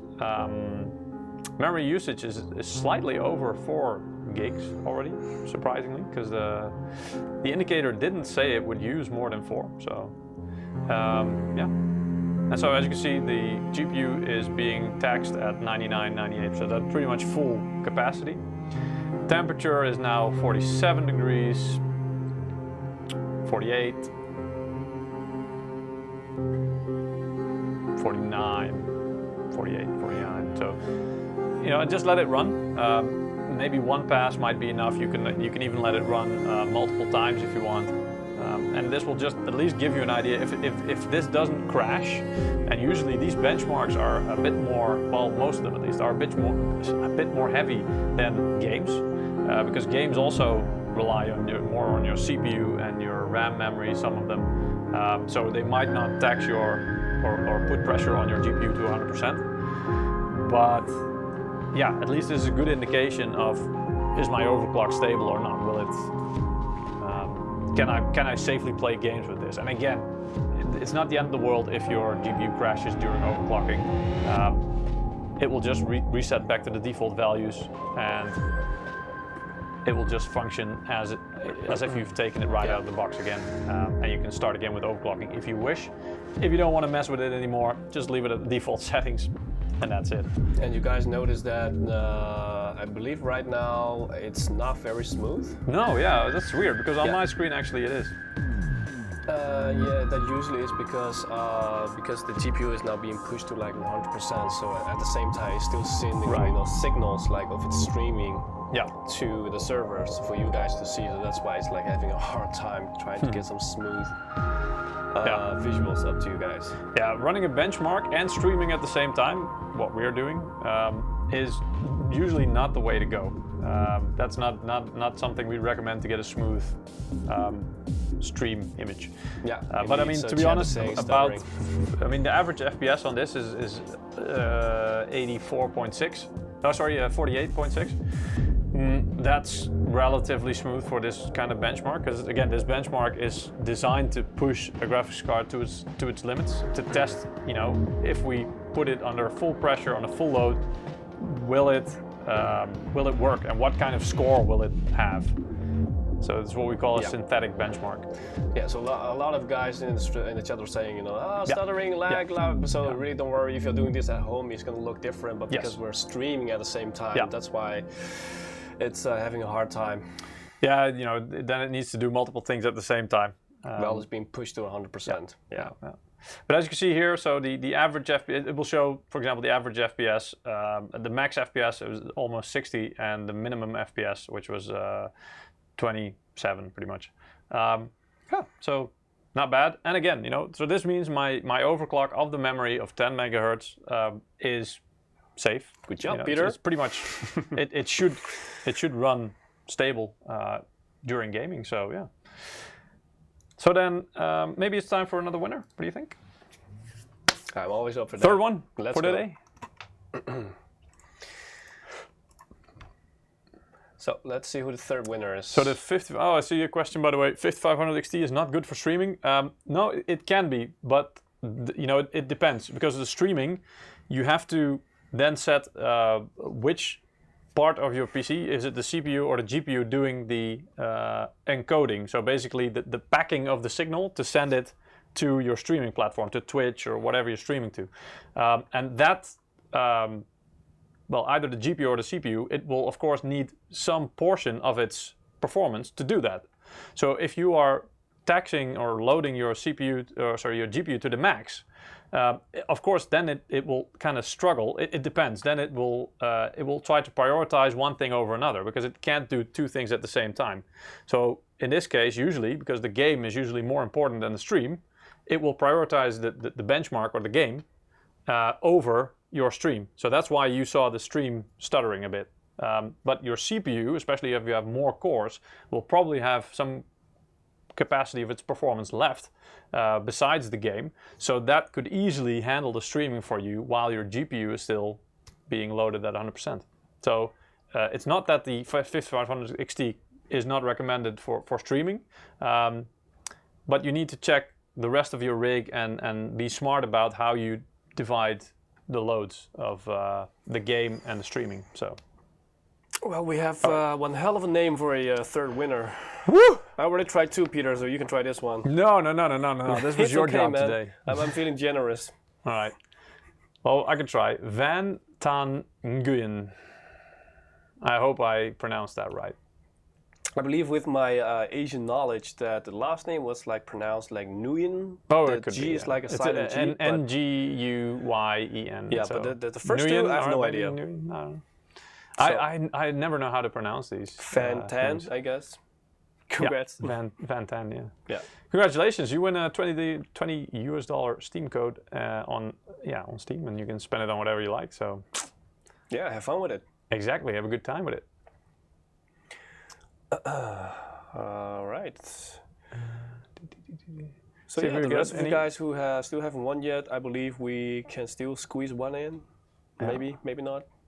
Depends on the mood. All right. All right. So Everyone is being very kind. yeah. So then, I think it's time for a little bit of gameplay, maybe. What do you think? Well, I guess I'll just have to watch since you're the one playing. Well, you already did a full stream about this game, didn't you? True that. So I'm not gonna complain. So how do you think? Because we're going to show you some Valorant gameplay. I don't know if you guys play it. I didn't play it for a long time. As in, After you got a key drop. I looked into it. No, actually, I had to borrow the one that we got for the last stream, for your stream, I think. So I played on the MSI account. Yeah, but I mean, you didn't get a key drop for your personal account at home? No. then? Well, I did watch some of the streams, and to be honest, I had a Riot account for like a long time ago when I played some League of Legends, and this was really a long time ago when League of Legends was still new.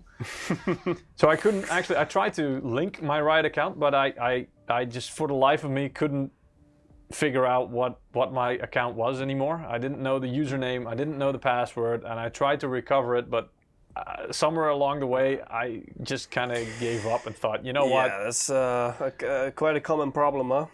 Yeah, I mean it was. Yeah. I see. Well, somebody. Yeah, it's well optimized. That is definitely true. Yes. All right. So I'm playing it on 1080p. I'm just gonna look at the settings. Or give you a look at the settings, let's put it that way. Let's see, yeah. Video, here we go. So, general, 1080p, 240 Hertz monitor, this is. Full screen, of course. And I've put all, I mean, you can limit the FPS on every part of the game, right? You can, if you're playing on a laptop, for example, if you're on a battery, you can say, hey, you need to limit the FPS. In the menus, you can limit it. In the background, you can limit it. And just always, as in the game, you can limit it. What I can do is, because this is a 240 Hertz monitor, oh, actually, no, I've turned it off. So what I will do is I will put all the limits off to see what we can do. Graphics quality, well, multi-threaded rendering on pretty much everything is on high. VSync is turned off because I think Freesync is already on.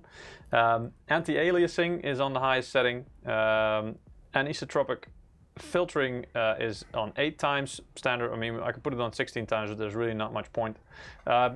Improved clarity, I've put on. Bloom is on, distortion is on, and first-person shadows are on. So it's pretty much high settings or ultra or whatever you want to call it. It's max. Yeah. So yeah, that's pretty much it. And then first, what I will do is I won't go into a public game yet because I don't want to be a burden to people playing online. It's always a kind of a not cool move if you just join a game, you did people win 2 being all games, competitive, and you're just sitting there like, look, that's the FPS, but I'm not going to play. I don't want to do that. I don't want to be that guy. What's the setup for this? Actually, I pulled up a Infinite X. Yeah, the Infinite PC. X 9th. So I don't know. Can you tell them what kind of specs are in the system? Yeah, sure. So originally, before Peter, stole the GPU, there was a 2070 in there, so RTX 2070, and a i9 9700K. So there was like one of the second highest configuration we had in the Infinite X pre-built. So the highest one was like with a 9900K and 2080 Ti, but that's from the last generation. So let's call them the 9th generation. And now we have the 10th generation, which are just starting to roll in. You will start to get to see more and more of it. Oh. FaZe Skepti is asking, are you going to continue with the setup makeover series? Interesting question. I think you are... I don't know which one you mean. Do you mean the... because there was a... Oh, that's... okay, sorry. That was tech source. Sorry. I thought maybe they were referring to your stream a while ago, Ja, where you were showing how to upgrade our PCs. So that's what he meant with makeover. Yeah. Because I really thought he was talking about how you upgrade the full systems that we have. Right. So I wanted to try out and see what the on-screen metrics from the AMD drivers does. And as you can see on the top right, you can see the GPU utilization, the clock speed, the power usage, which is 90 watts. That's actually quite low. Anyway, temperature 50 degrees, junction temperature 59. Fan speed, well, as you can see, it's still running at the same 1651, 1660 RPM. VRAM utilization, well, 1.5 gigs is really not much. Yeah, and things like that. So, but one thing it's not showing is, of course, the FPS. So, I don't know, maybe you can still enable that, but I'm not going to mess around with that in here. So I've already preset the Afterburner to do that. And here we go. I've also made it quite large for you guys so you can see it. So it's nearing, well, actually getting past 200 FPS. And of course, this is the training map. So, you know, I'll go into a match in a minute as well. So you can actually, we can check out how it does in an actual competitive match, because it can be different, of course. But as you can see, it's plenty of FPS for a competitive shooter with all settings at max, mind you. Yeah, I mean, GPU, it's not even, this is what I mean with in games, it's usually not even being loaded 100%. So it's about 90, 84, as you can see at the top right. 80. I mean, the temperature is about 50 degrees, so it's also, that's really not hot for a GPU. That's actually quite cool. I think a lot of our GPUs are set to the fans stopping, a zero frozer feature, stopping if the temperature is below 60. So on a lot of our cards with this kind of temperature, the fans would actually be completely stopped. So yeah, that's quite impressive. We can also check out, by the way, if you, let's see, maybe we can do that.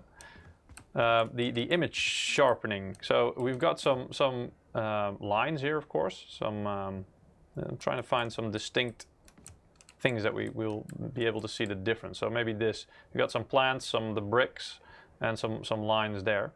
So let's see what happens when I mess with the Radeon sharpening in this game. I also don't know if it will change in real time when the game is on. So let's turn it off and then go back into the game. I don't know if there's a toggle that lets me change it in game. The image is now a little bit more smudgier. Yeah, especially the rings here. They were already not quite as the crisp leaves as and the robot this. Was pretty clear. Yeah. Maybe, yeah, I don't know, maybe the closer you get, the more clear it is. But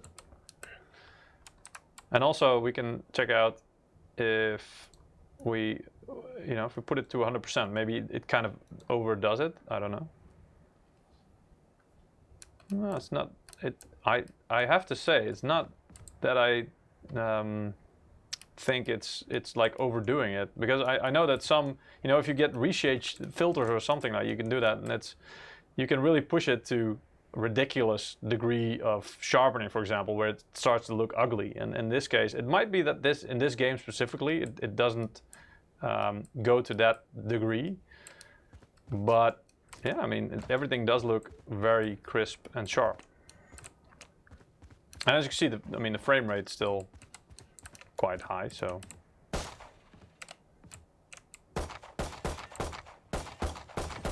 Yeah. You just destroyed a chopper with a pistol. Oh, that's what I do. Sound logic's there. Exactly. Well, how about this then? Firing 3 bullets at the same time from a pistol, like a mini shotgun. Yeah, how about that for logic? I guess that works. I don't know how that would technically work. But yeah. Okay, and let's see if we turn this all the way down to 10. Let's see if we really see any difference. Yeah, maybe in the distance, actually. I mean, for close up, I mean, this game is already quite, well, let's say, you know, sharp. There's no real blurry things going on in this game anyway. The clarity in this game and the edges are quite refined. Yeah, exactly. Yeah, I think in the distance especially I can tell if it's on or off. So it's more like, you know, if you are looking at something in the distance at long range, it might really help in this specific example. Yeah. Well, also of course you already had the game set like at max. Yes. You know, me for example, I'm trying to get more frames out of Warzone when I'm playing at home, and then I prefer to set everything to low and also a lower resolution. And in my case, when I turn on the Radeon image sharpening, I had it like around 90%. It was like a really big difference. Yeah. And still having the same performance. So yeah, in that case, when you're trying to crank out more FPS, so you're setting stuff to low, so stuff would be looking more smudgier and more just not sharp in general. That's I think where you really have to you really gain the benefit. Yeah, yeah, that's definitely true. In Peter's case, when he already cranked everything to max, well, well, there's nothing really to max out after that. I mean, we've already got everything on the highest possible, well, pretty much everything on the highest possible setting, so yeah. And we still get, between 150 and 200 FPS, so it's quite solid. And as you can see, even after a couple of minutes of, farting about in the game, it's still, the temperature is still about 50 degrees, so around that mark. And that is, pretty cool for a GPU. Again, it's not really using that much power, so I'm not surprised. And also the cooler, of course, is really, really good. So that makes a difference. Yeah, so Valorant, I mean, this game, I just started playing a little bit yesterday to prepare for this live stream. And, I used to play a lot of Counter-Strike. I tried it again yesterday as well, but man, I've been out of it so long that my timing, everything was off, so it's a frustrating experience. Valorant I found to be just a little bit more forgiving for some reason. Maybe it's also because the game is a bit newer, or maybe I'm grouped in with people that are also not that good yet. I don't know. But yeah, it's quite cool. Let me see. I'll just go back to the settings, and maybe then I can play a live match, one of the short ones. I think it's the Spike Rush one. Those ones are relatively short, I think, and you can then see what it does during actual gameplay, and maybe possibly laugh at my lack of skill in this game. But hey, sacrifices have to be made. Well, when you set the bar low, it can really fall. Yeah, exactly.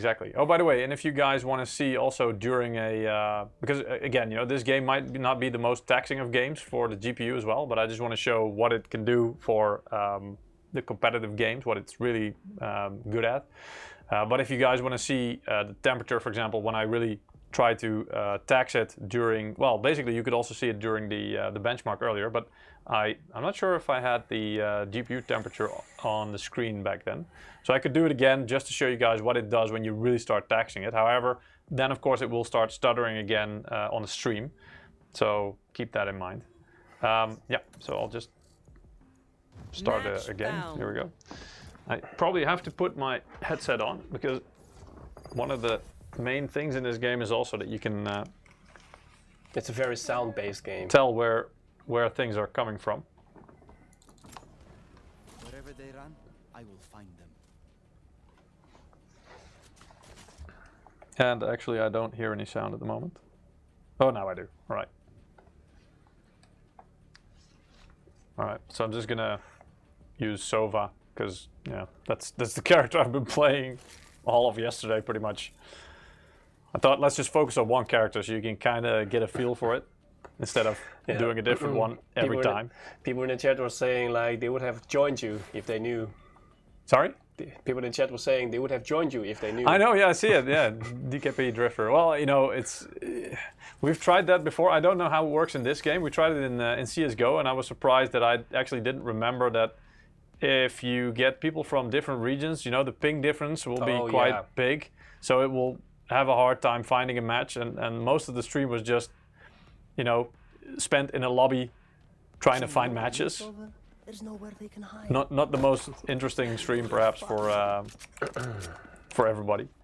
But yeah, I mean, especially pay attention to the FPS counter, I guess, because that's what we want to show and we want to focus on. Peter, actually, I'm not fully aware of this, but TechSource is asking if we have a Discord server that people can join.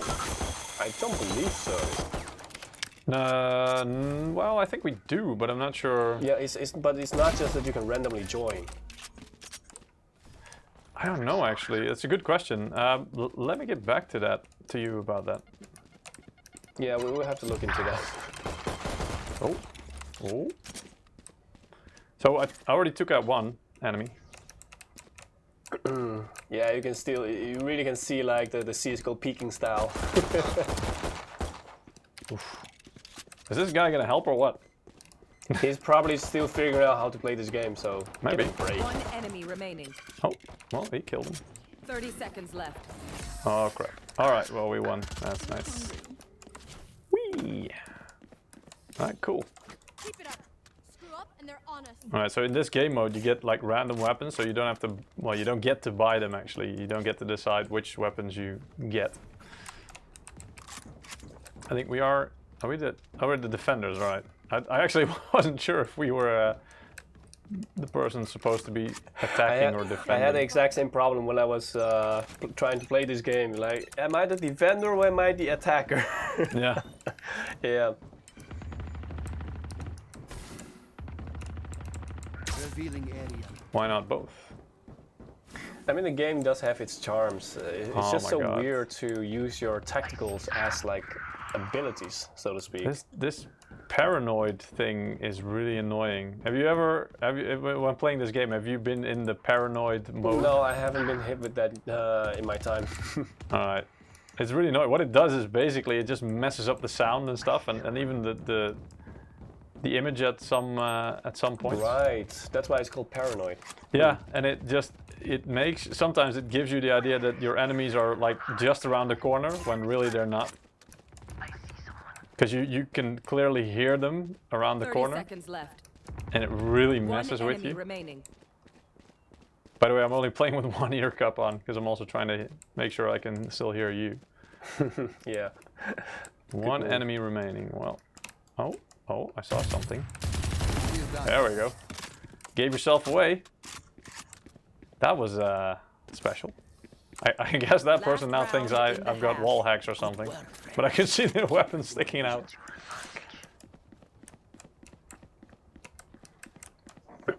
Yeah, someone is saying the game looks a bit stuttering. It can be because we're trying to show you, what kind of max FPS you can get with this game on this card. So we're not trying to limit the performance, so the GPU has more room for the stream. So obviously right now the GPU is like trying to keep up with the game and streaming its visuals to you guys. So it's doing two really heavy tasks at the same time. So sometimes you can see it's a little stuttering, but that's not because of the card, but because of the activities happening at the same time.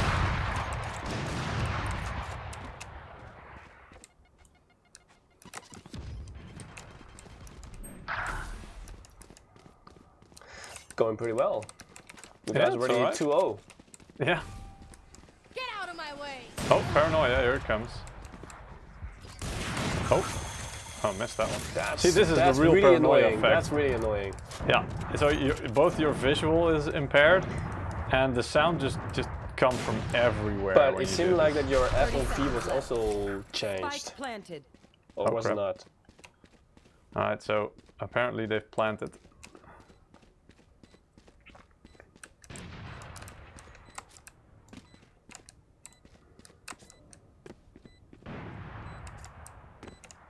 Last player standing. Oh, come on. Oh, I thought he would fire before me. Enemies Switching close. sides. Eyes up. 1% low and 1% up. Sure, I can see if I can do that. Let me see, how do we do that? On-screen display, monitoring. Here we go. Frame rate. Showing on-screen display.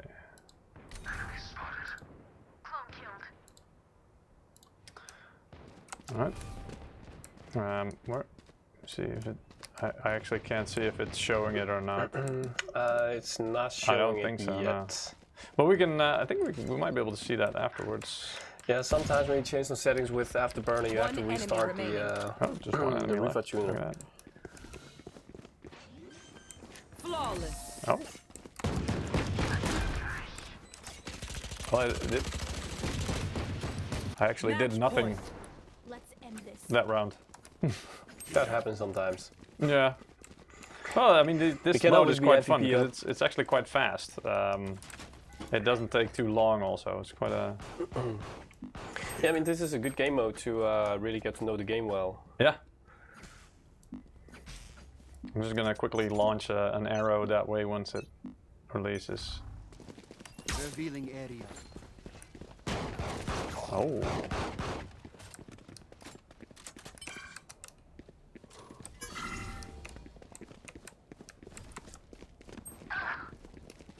Oh.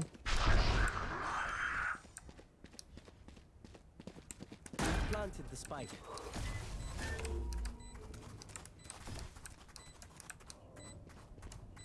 Don't want to get away from the spike too far, I guess.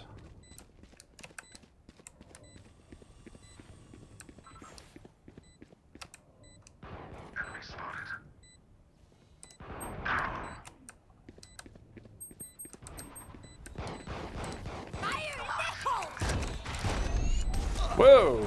Nice try. Last player standing. I guess that One was an enemy ultimate remaining. move. Yep. let's see. When you dropped to the ground, the gun was like as big as your body. That was pretty significant. Attackers Yeah. win. Yeah, people are saying that they also want to see the CPU load. So maybe we can try to figure out somehow, maybe restart Rifa Tuner. Sorry, how to do? They also want to see the CPU load. So I see that the 1% is also not showing. So maybe we have to restart Rifa Tuner. Well, Or I'll just try and see, because the CPU, I mean, the CPU, what did they want to see? The load? yeah, But I mean, it's got 8 cores. Do you want the like average? I guess that's fine. Yeah. All right. So yeah, it should show that now, I guess. See? Yeah, there we go. So it is showing up. There we go. So I'll just do one more, I guess. Yeah, and after this we can get the Match found. last winner perhaps of today. Yeah. Or you could do it while I play. It's also possible. That's also fine. Twilight, yeah, well, I wouldn't use this GPU for Blender and animation 3D stuff. This is not what it's meant for. It's not strong enough for this kind of stuff.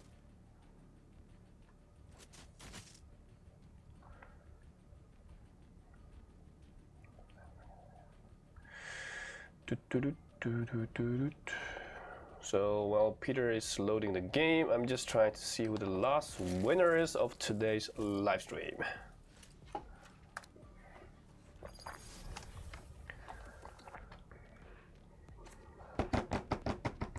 And the system is drawing. Oh, who is it gonna be? Ooh, there we go. Scroll down. There is no retreat. Not when annihilation no is at nickname. stake. This is our day.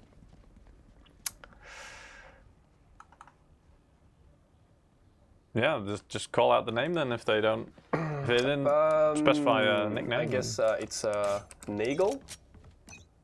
Nagel? Nagel? I'm not sure which of the two, but it's one of the two. So congratulations to you and happy that you guys joined. Yeah, well guys, if you haven't won anything yet, gonna wish you luck next time. So don't give up. One day you're gonna win if you haven't won anything. So congratulations, and well, hope we're gonna buy something fun with it on Steam, I mean. And for now, let's continue to see how fabulous Peter's going to deal with all those headshots. How fabulously I'm gonna be headshotted. Oh, there we go. I jinxed it. I jinxed it. Yeah, you did. Your fault. Yep. It's all your fault. I take the blame. 30 seconds left. Right, come on, team. I believe in you. You guys can do this. Anime Lover is saying, wait, there's a giveaway? Yes. Yes, actually, we already gave away 4 $20 Steam wallet codes. So if you're not familiar with our 10 streams, seconds every stream we tend to planted. have some giveaways. Sometimes, you know, we have some product giveaways, but usually we have like $20 Steam wallet codes giveaways. So just like today, we gave away 4 codes. This was unfortunately the last one for today.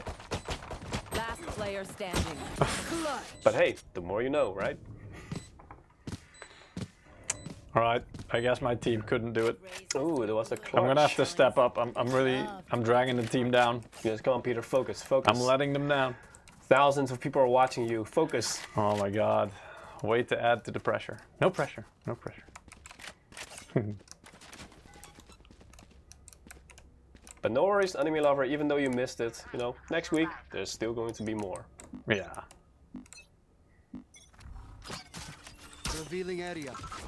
DKP was saying, yeah, exactly. DKP is saying, you know, I believe they gave away a CPU mobile My aim is bad. on a stream or 2 ago. Indeed, we actually gave 2 sets like in the past 1.5 months. So there was like a CPU, it was a Ryzen CPU, I don't remember which one exactly, that was some Hughes stream. So we gave away the CPU, the motherboard and the liquid cooler as like one package. And then there was like another stream where we gave away like a motherboard and CPU combo, I believe. Come on. And I believe not 2 gonna weeks push. ago during my live stream, I gave away a you know, a 165 Hz planted. refresh rate monitor. So yeah, you know, come on. sometimes we try to be generous. Fire in the hole! So I think I should have Last just round left it before the switch. at that first game where I got a couple of kills. Because I tried to, actually. I tried to distract everyone, but I know. the scoreboard, it just doesn't lie. No, yeah. Yeah, Happy Swedish guy is asking, are there specific dates where we stream? Yes, every Wednesday on the same time. So today we started at 4 o'clock Central European time. Yeah, so every Wednesday at the same time. But not the same persons. So, you know, we have like 4 guys that we stream with. You know, me, Peter, Michiel, Eric, and we try to rotate so you guys don't get sick of our faces, you know, every single week. All right, see if I can flank around them. Spike planted. Oh, And crap. yeah, true. We usually have a reminder on YouTube because we start the announcement of the stream is starting, like usually for the live stream. So if you're keen of YouTube, then chances are you will see the announcement beforehand. Why are you walking with a LMG, Last Peter? player standing. Is it a good gun? Oh, 3 against 1. No. It was again. This is the same game mode. You just get given a gun at the you're start of given the a gun. round, and Oh, I see, I see. Sides. that's what you Match get. point. But that's fair. Man, I'm sucking this game. This is really bad, and I should feel bad. Feels bad, man. Feels bad. Yeah. Revealing area. Oh man, but the enemy team is doing a good job. I mean, I don't want to take anything away from that. They're just better. That's it. The hunt begins. Oh my god. With the paranoid mode.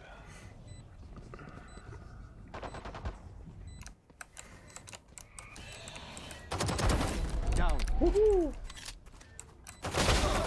Out of charges. Sorry, looking better than the last few rounds. No. Last player Oh standing. my god. Oh, there were actually. Oh, there were 3 left still. Yep. Well, You tried. yeah.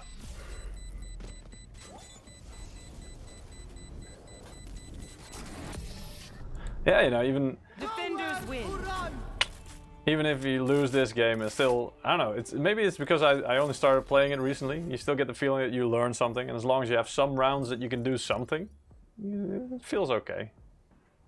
But yeah, I don't know if you guys kept an eye on the FPS and stuff like that, but it felt pretty damn good to me. I never at one point did I feel like it was the FPS that was causing me to fail. It was just my lack of skill. Yeah, pretty much.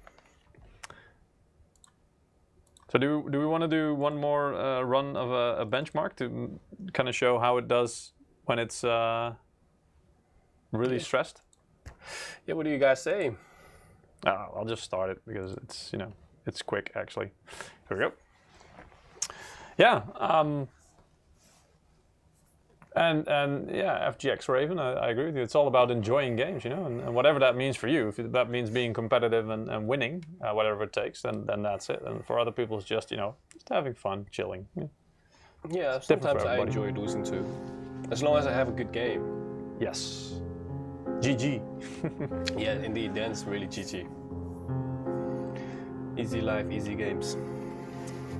Mungo is asking, does the MSI 5500 XT Gaming X use the same cooler as the 5600 XT Gaming X? We already had that question earlier in the stream, but I'm going to answer it again for you. No, this one is a little bit lighter. So the coolers on the higher GPUs is a bit, well, bulkier.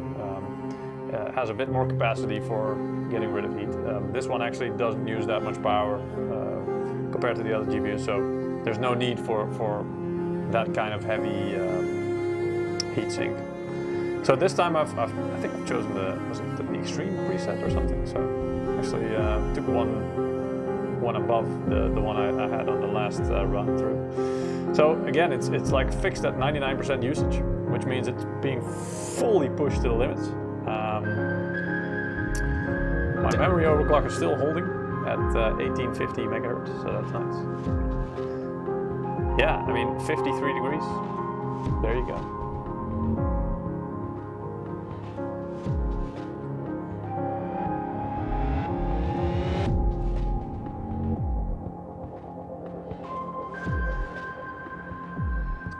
.54. So yeah, I mean, again, you know, if you normally if you would play this benchmark, so let it play for an hour or so, you might get near 60 degrees, maybe, depending on your setup. But also, you know, again, this is why it's very important to have airflow, good airflow in your case. Make sure that if there is heat being output by your GPU, that the case fans can just get rid of it and blow it out of the case. And there's a good supply of fresh air and cool air, and that really helps.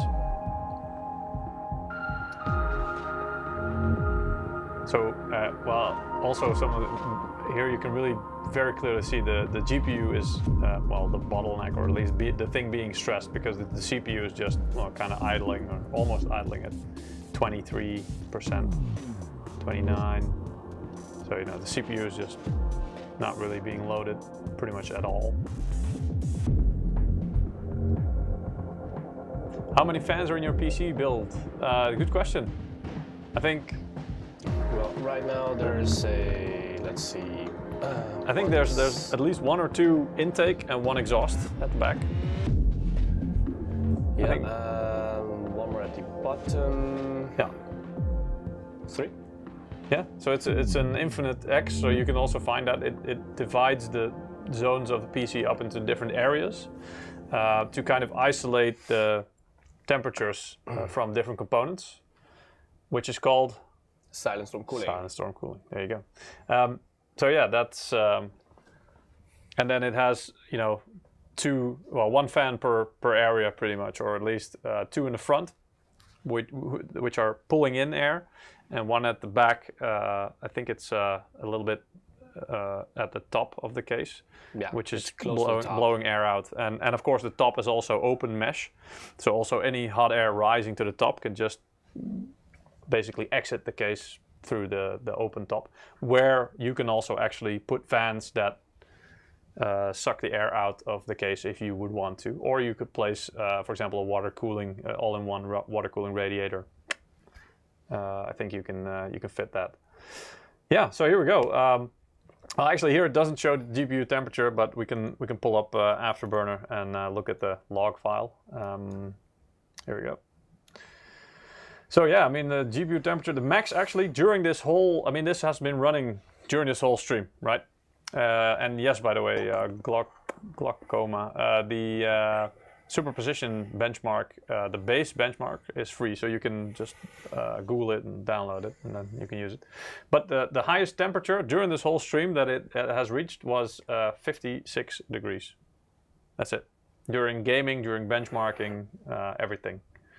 And the GPU usage, as you can see, it also shows that 99%. This was during the gameplay, so about 80, 70. Memory usage, a bit up and down during the benchmark. Let's see. Oh no, sorry, this is front bus usage. This is memory usage. Yeah, during the benchmark, of course, it uses quite a bit, but not even close to the 8 gigabytes that this card has. If you had the 4 gigabyte version, that might have become an issue and it would impact performance. And in the game, it was, it was steadily rising. So it was somewhere between 2,000 and just over 3,000 or 3 gigabytes usage. Memory clock speed was pretty stable. Although, oh sorry, this was core clock speed. So during the game actually went up and down a bit, but I don't think it impacts performance that much. So yeah, there's a lot of information here you can look at. And the power, watts being used. I think I said at the beginning it was rated for 130 watt package power, right? Mm-hmm. According to Afterburner, and I don't know if this is the package power or just the GPU, but it didn't go above 118. So yeah, that seems accurate. So yeah, it's a great little card, especially for 1080p gaming. Competitive gaming, it's really good at, as you can see, because usually competitive games don't tend to be too intensive with really high resolution textures. I mean, you could possibly put them there, but usually if you're going for competitive anyway, you value FPS over visual quality. But even if you do want the full visual quality, this card at 1080p can easily manage that. Yeah, so I hope you found this stream interesting. Next week, we're going to be looking at a laptop. 7 nanometer. Earlier this year we had a look at our first AMD laptop, gaming laptop, which was the Alpha, and this one is called the Bravo because it's second generation. And the last time, so the Alpha laptop had 7 nanometer parts, but I believe that was only the CPU. So the GPU was or no, maybe it was the other way around. Anyway, it had one 7 nanometer part and the other one was not. This one is fully 7 nanometers. So both the GPU and the CPU are 7 nanometers. So we're going to be looking at some performance there, of course, build quality. Let's see, maybe we can do a teardown, but I'm not sure. Eric will not be here. It will be me. That's already pretty good to guarantee. Yeah. That nothing will be broken. But at least we need to make sure that it will run again, that we can assemble it and it will still function. Anyway, if you guys want to see that and see the Bravo 17, so the second generation of MSI AMD gaming laptops, tune in next week. Thank you for joining today. Happy to just stop by. Yeah, and we'll see you next week. Have a good day. Have a nice evening. Goodbye. Bye-bye.